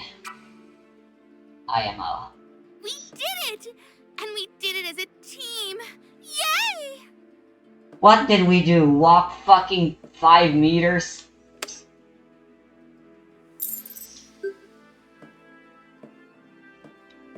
Hello, this is Lady Seraphine, the Guild Dungeon Master. I can use my magic to communicate with you while you were in the labyrinth. Hello. Get used to seeing her. Right, I remember see something. most of the first dungeon floor, so... Magical glyphs indicate a wall that you can pass through. The better your search abilities, the greater chance you have of finding these magic walls. Right, the game has harvest points as well. As far as I'm aware, there just really isn't a fun and easy way to grind in this game.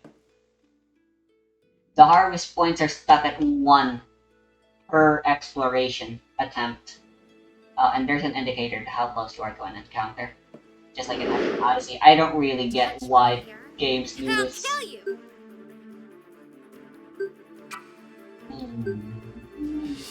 Yeah, I remember button power.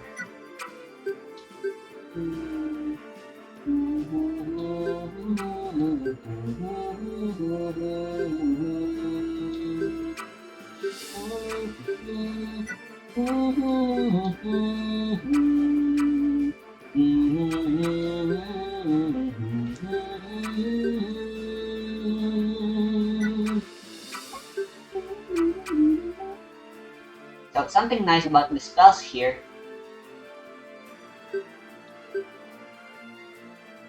Yeah, you can change your target at increased mana cost. We're gonna be doing that.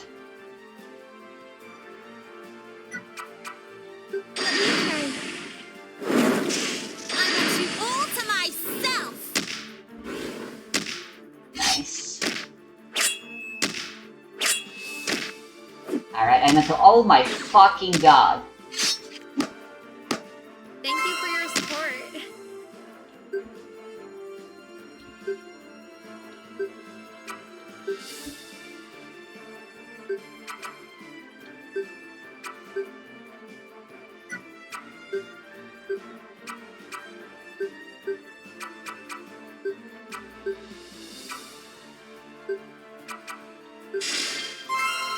Ooh, nice.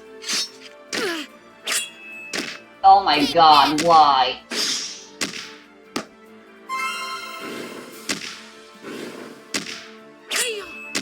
See what I mean? The beginning of the game is just brutally unfair. For no good reason. None of the castings are really worth it in my opinion.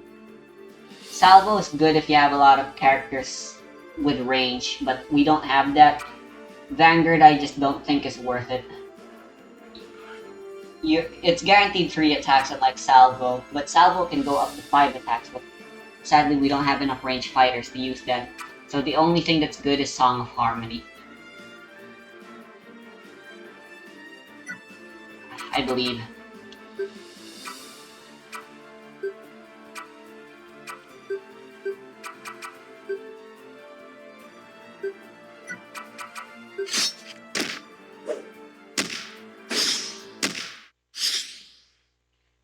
Whew.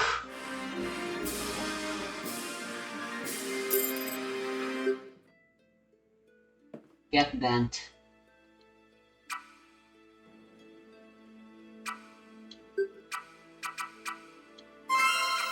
We have some healing potions, but I think it's best to just deal with the shitty ass healing Shie can provide us. I can provide for the team. And let's just explore. Just a little longer, and then we're freaking out of this place. Aw, all this fuss over me. These guys are easy. No, don't swap. When you swap, you just swap with whoever is right behind. So Mara's always gonna switch with Iya, and vice versa. Which I really think sucks. I keep forgetting, but I want to change.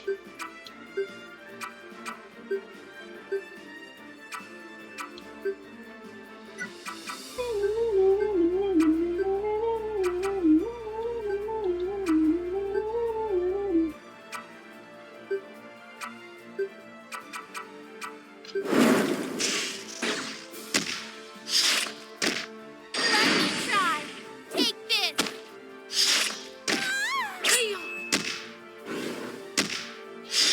Thank you.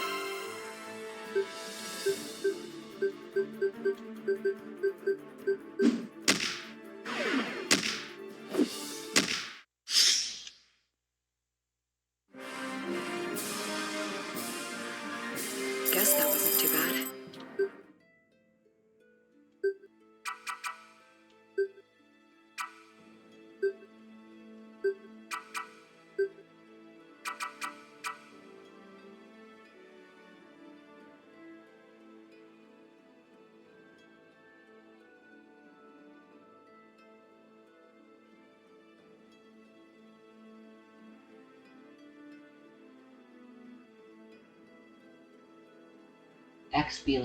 Will reduce experience earned if the lowest level party member is significantly stronger than the enemies you are fighting.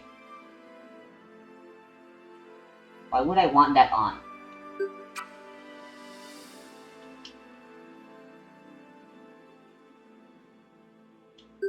So basically we get less XP if we're over leveled. Why?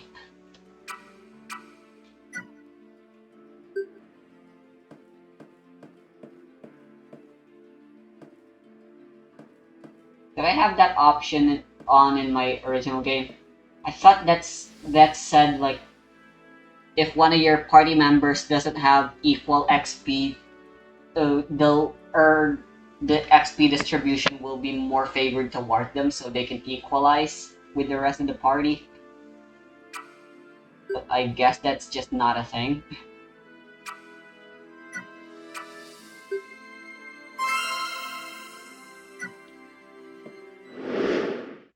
Better keep my guard up. Uh-oh.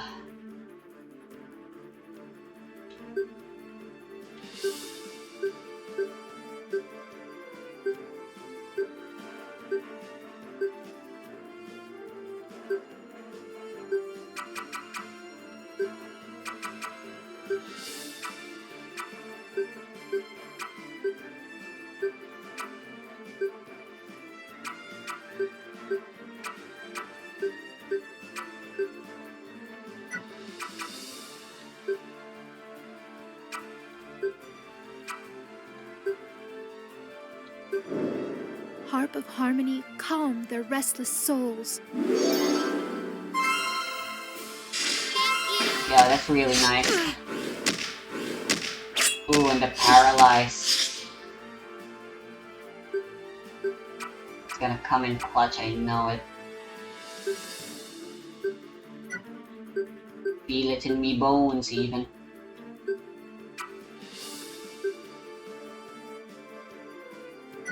Oh, she should attack the guy that's paralyzed for maximum damage. Ah!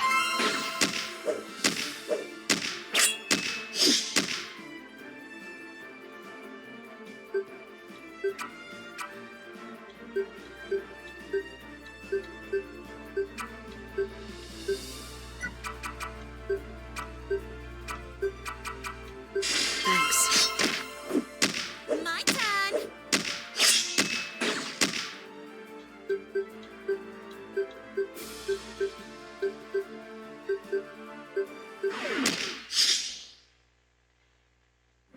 Oh, she gets really good damage.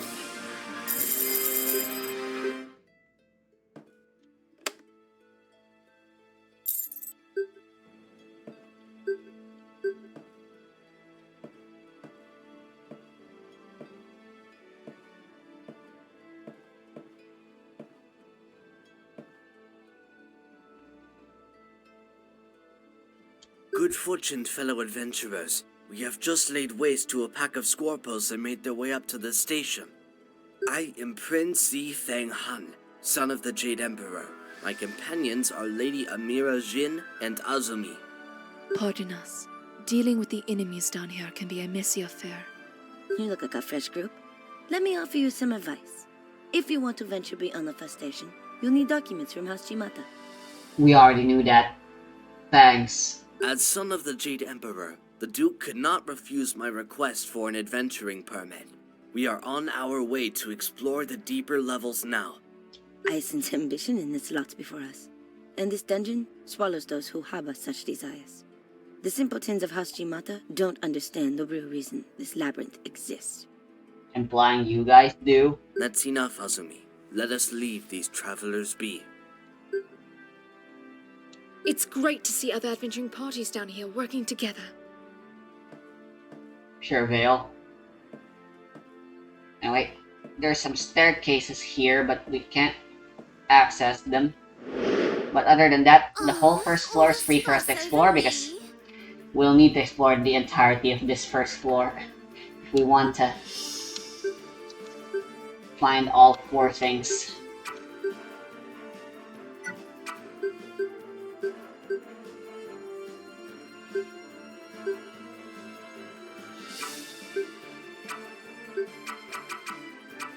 We're triggering that gambit pretty often.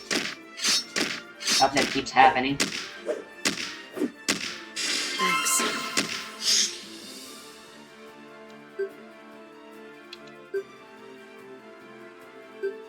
Yeah, wow. My luck is on fire, apparently. Maybe I misread how often this thing can trigger. Either way, spamming it is a good idea.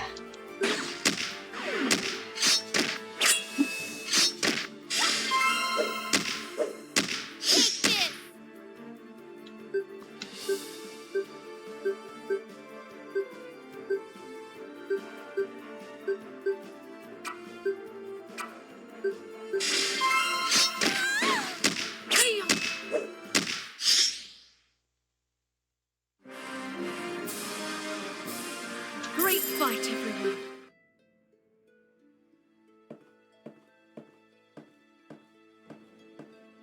I'm gonna see if I can get to... Now let's bounce.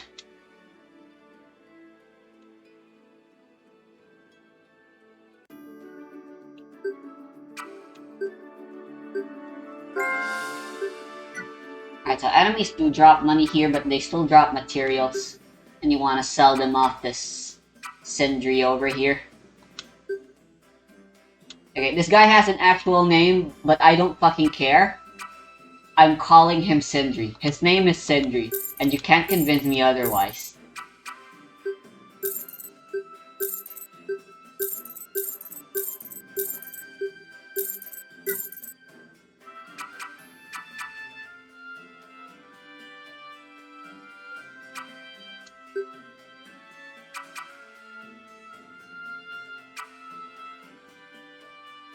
These are nice, but they aren't really all that necessary for the first few floors.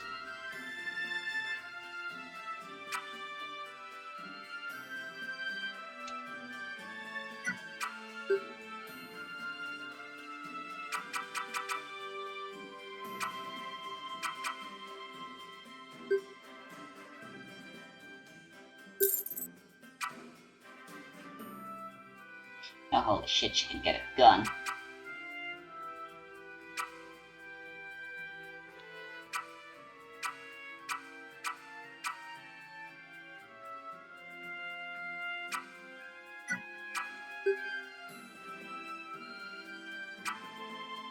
See if we can get better armor.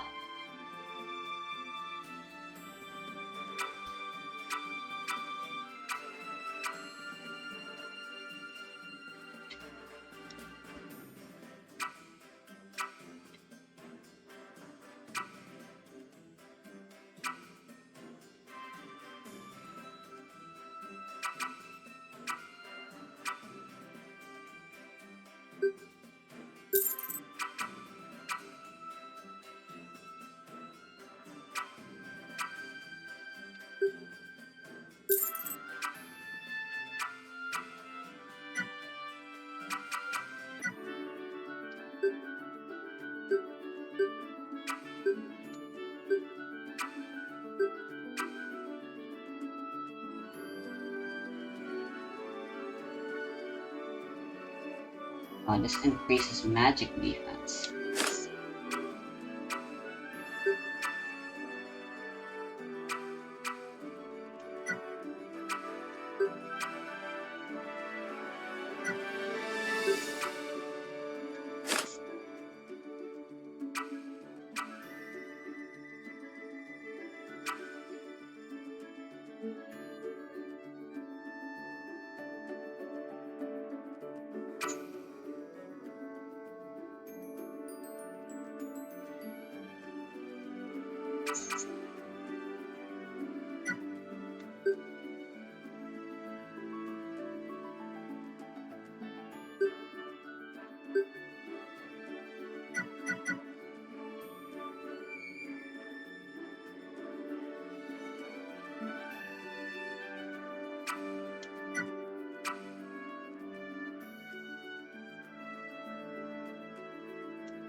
Oh, I should restart the game actually.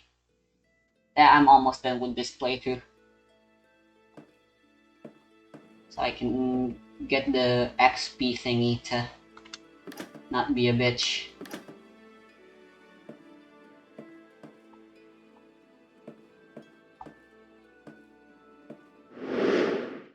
Better keep my guard up. I forgot I should.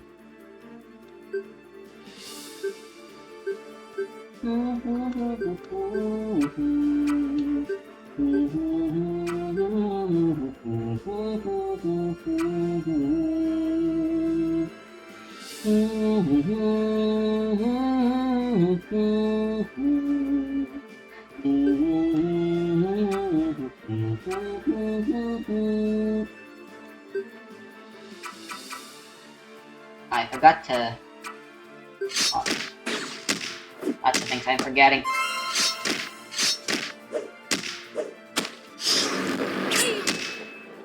And it failed.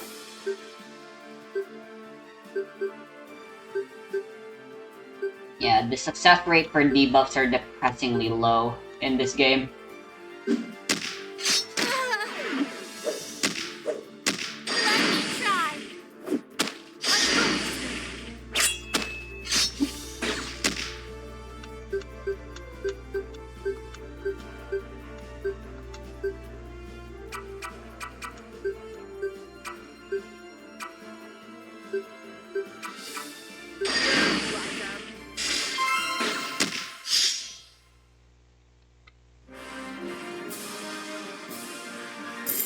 I feel stronger. I must look even better now, too. Sure we do.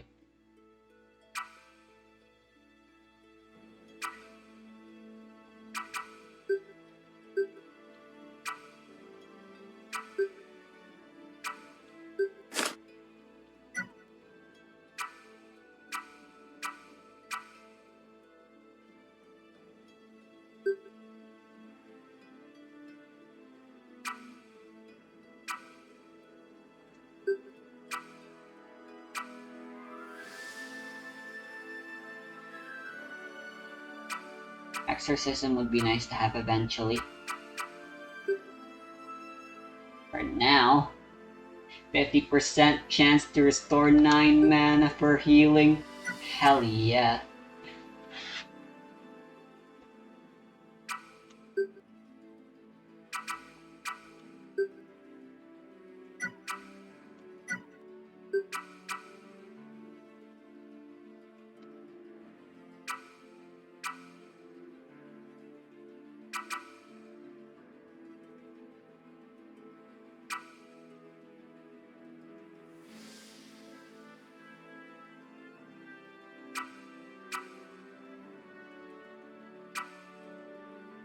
I guess I'll go max out healing arts first.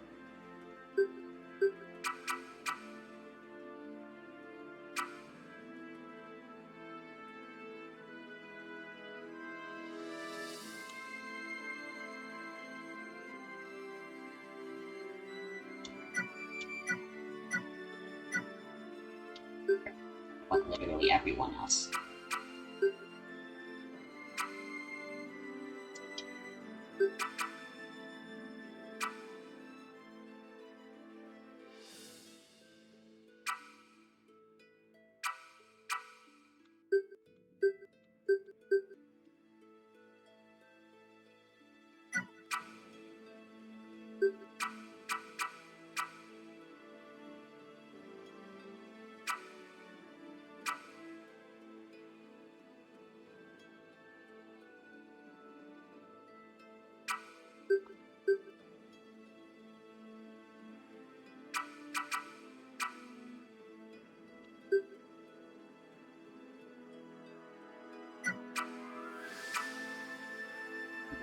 Doesn't increase damage, but it does increase the success rate of the bleed.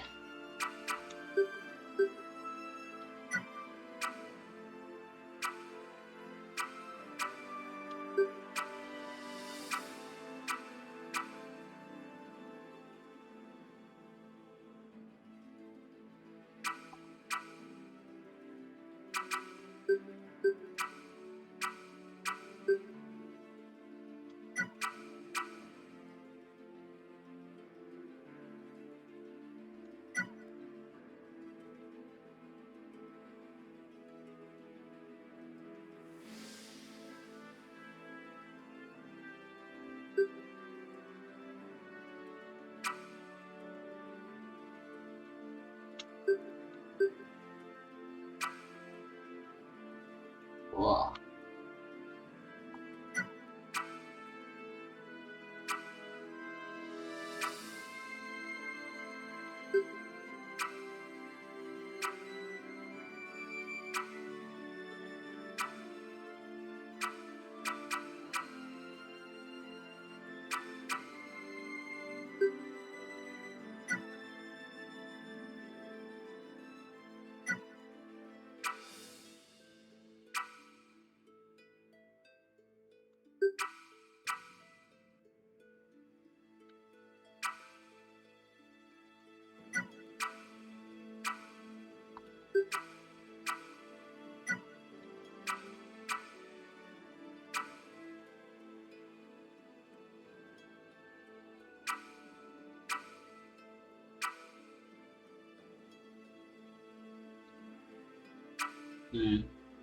Again, if I had Warlord, you know, maybe it's not too late. Maybe I should just bring Umag.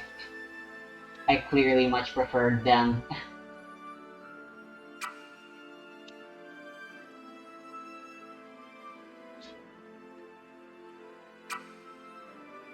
Over the Ronin.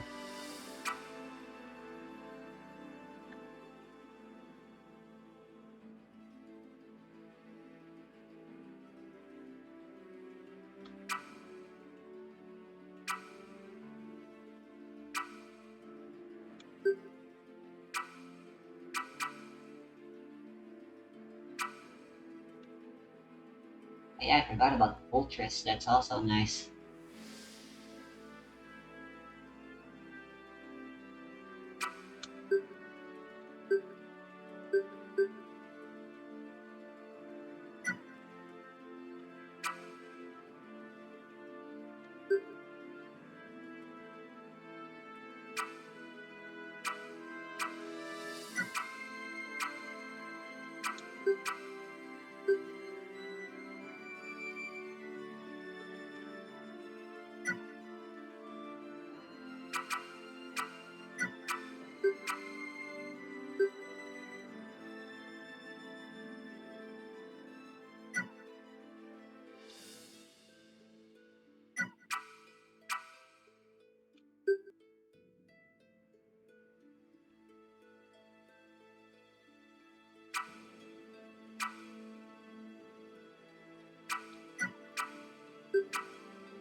Yeah, I'll get this to 80%.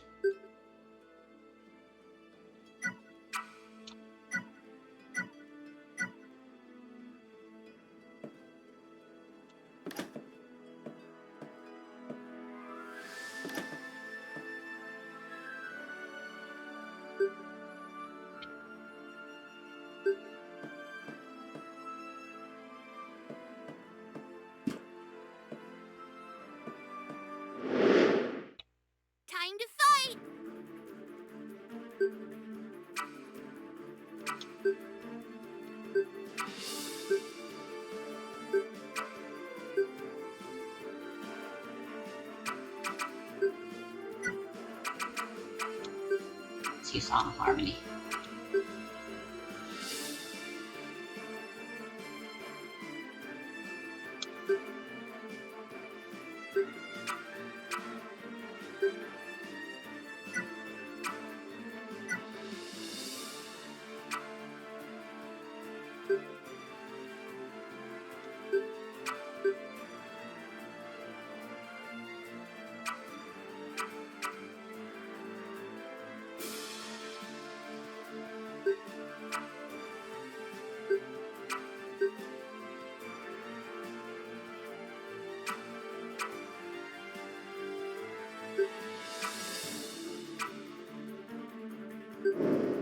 Harp of Harmony, calm their restless souls. Thank you. Take this!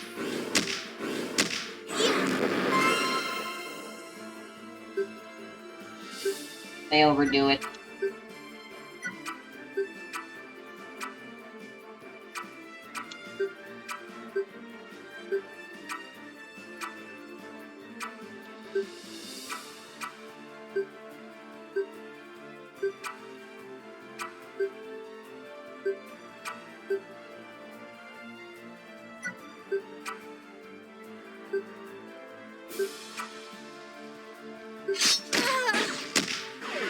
Take this! Thank you for your support. Oh, interesting. I should have her be in the middle since I want her to heal just the front row. That'd be the most convenient.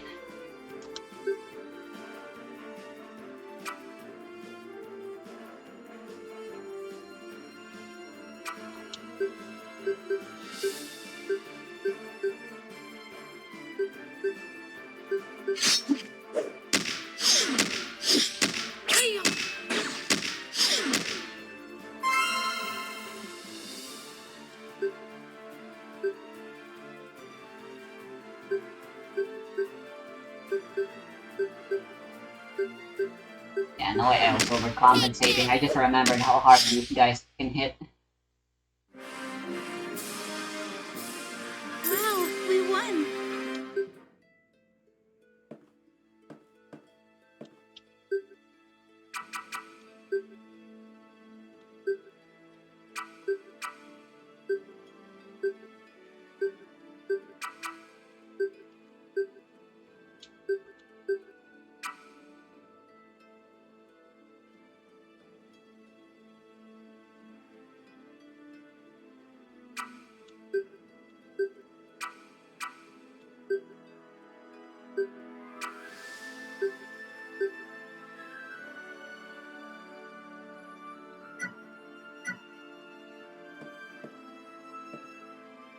There are many magical portals throughout the dungeon. Make sure that you are prepared before stepping through one. You have no idea where it may lead. Whee!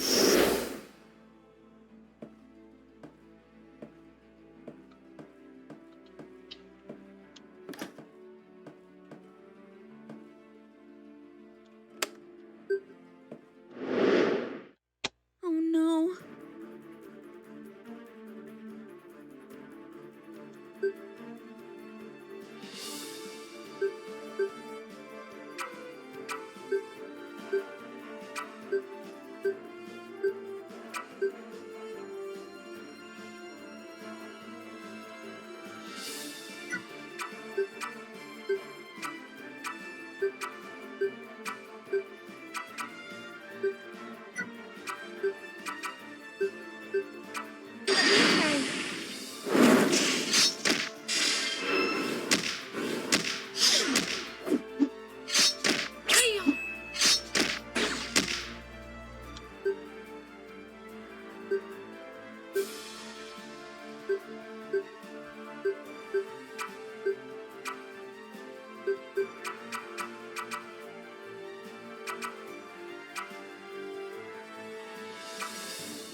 first strike next turn if you defend. That's interesting.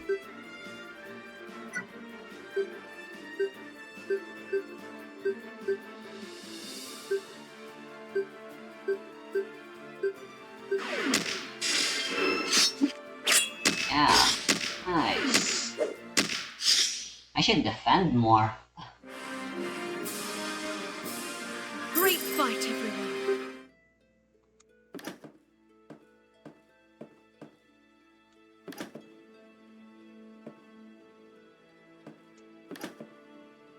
It's this hallway.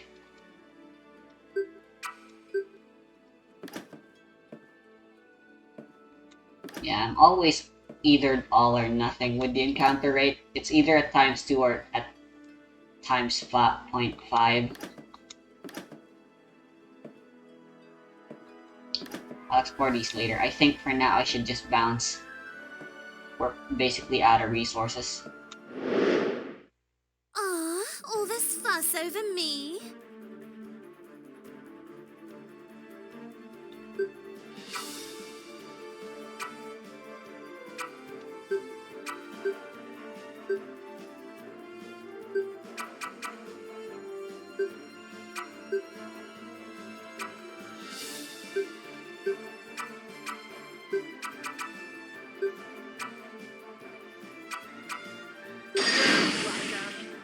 Thank you.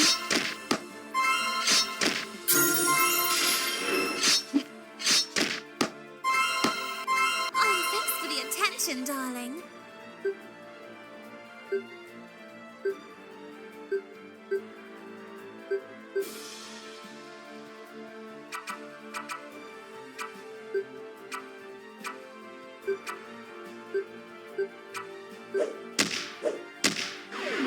This one's mine.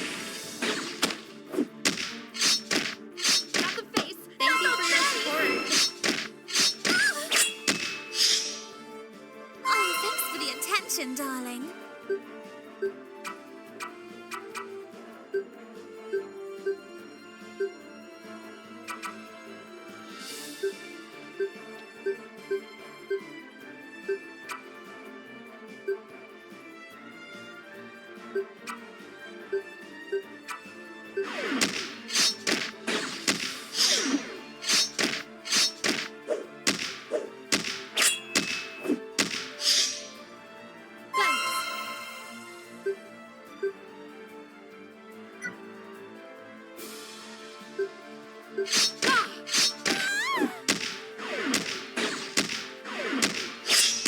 My turn. Thank you.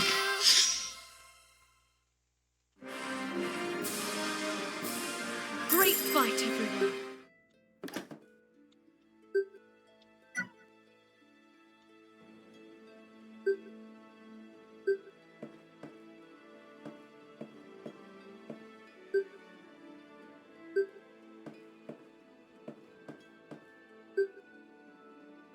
Sure, no, this isn't right.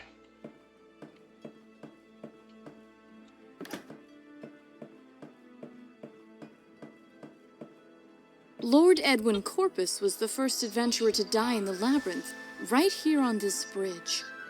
Okay, no one asked.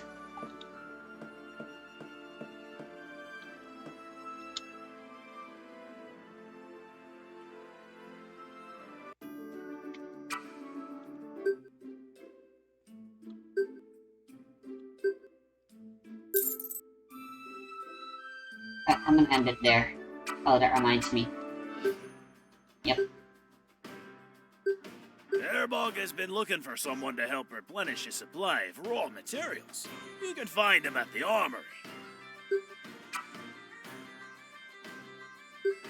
My friend Kaigan from the Kingdom of the Mogul will be in town tonight. I'd like to make him a local delicacy of sorts. If you snare me a corpus hair, I'll pay you for the trouble. Lady Jenica came in asking for some yashini mushrooms. She didn't stay long on account of the brawl that broke out. You can find her looking for some down by the bridge, if you want to talk to her.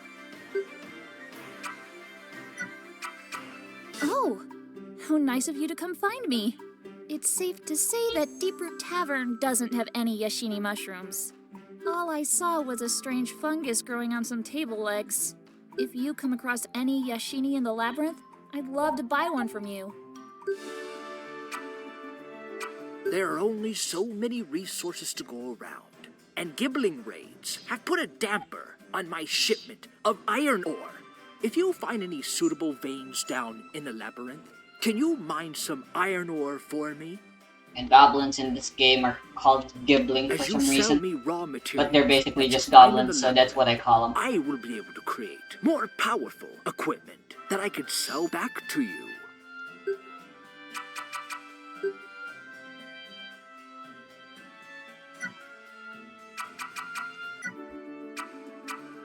Before I go,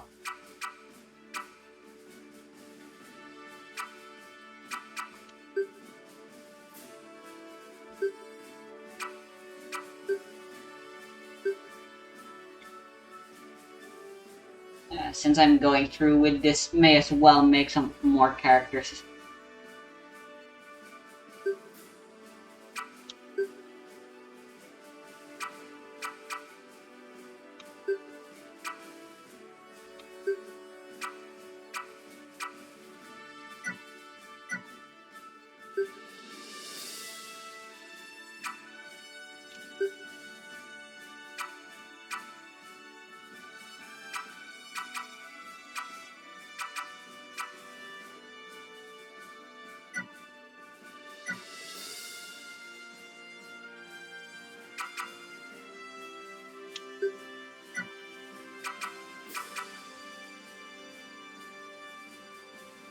Yeah, Dragon. Dragon Warlord.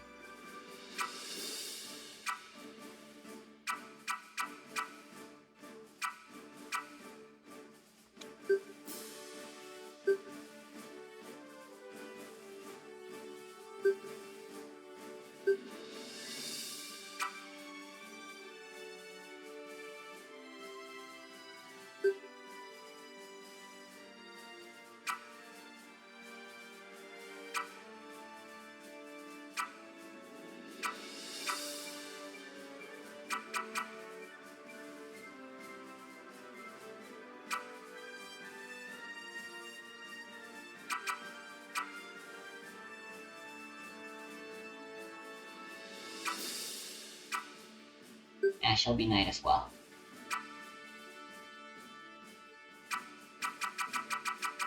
Fear not, comrades! Hurry up now, darling. I don't have all day.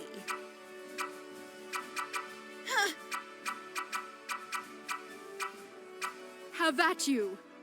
I have fulfilled my duty and live to fulfill it again. That's so boring.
Ow!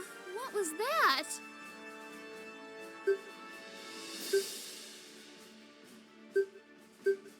Then I want to try the Geoton. Who else do we have left in the guild? That I can name them after.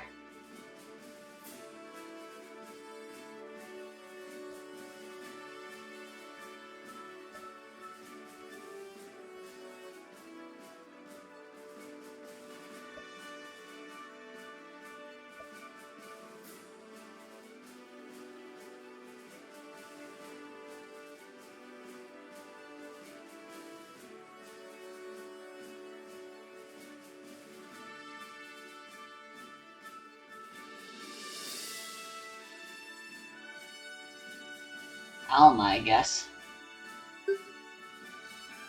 Mayara would make a lot of sense to be a technocrat.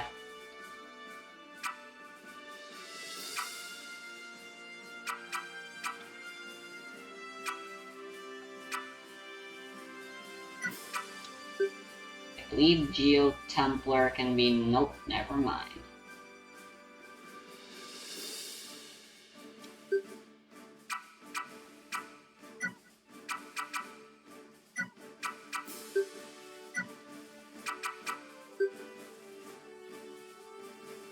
Ah.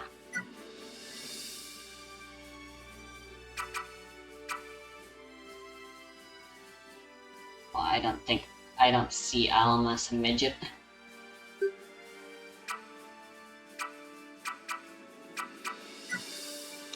Boring human it is.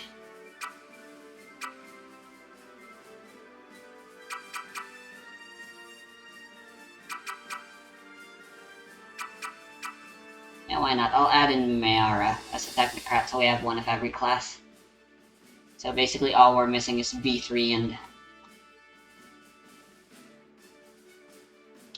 Ethelid. Huh. Ah, pink hair.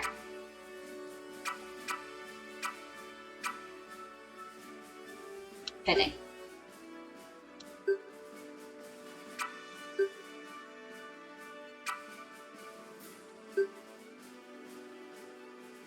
She was a pirate.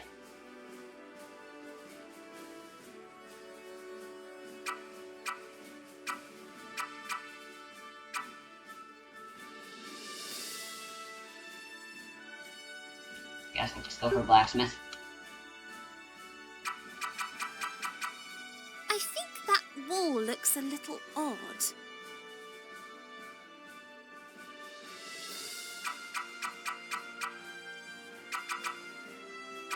Let's go, everyone.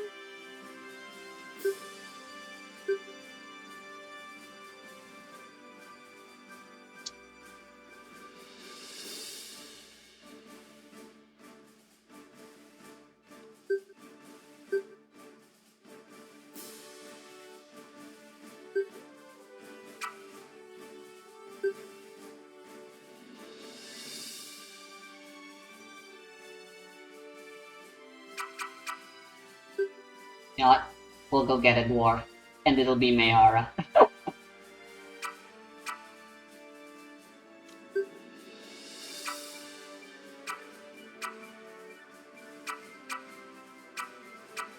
Oh, it's the only dark skin thing, so...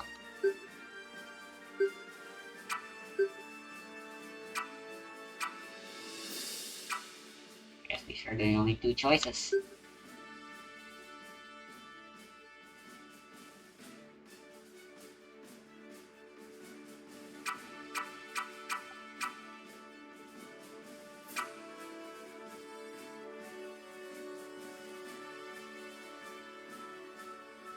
I guess Chef is close enough to Huntress.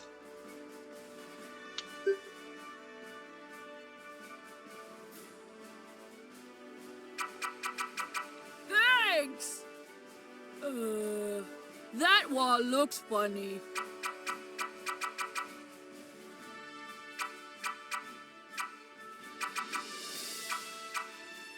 I'm running out of characters.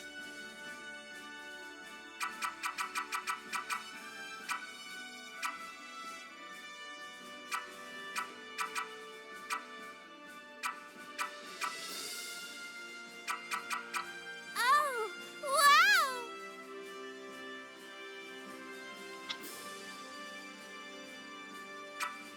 I feel stronger. I must look even better now, too. I feel stronger. I must look even better now, too. You're welcome. Wait, is Vayne and Chaotic? Nothing like a break from all this fighting and exploring. Now, thank you for your support. I think I see something. I feel stronger. I must look even better now, too. Okay. Stop lollygagging! Let's go find something to fight!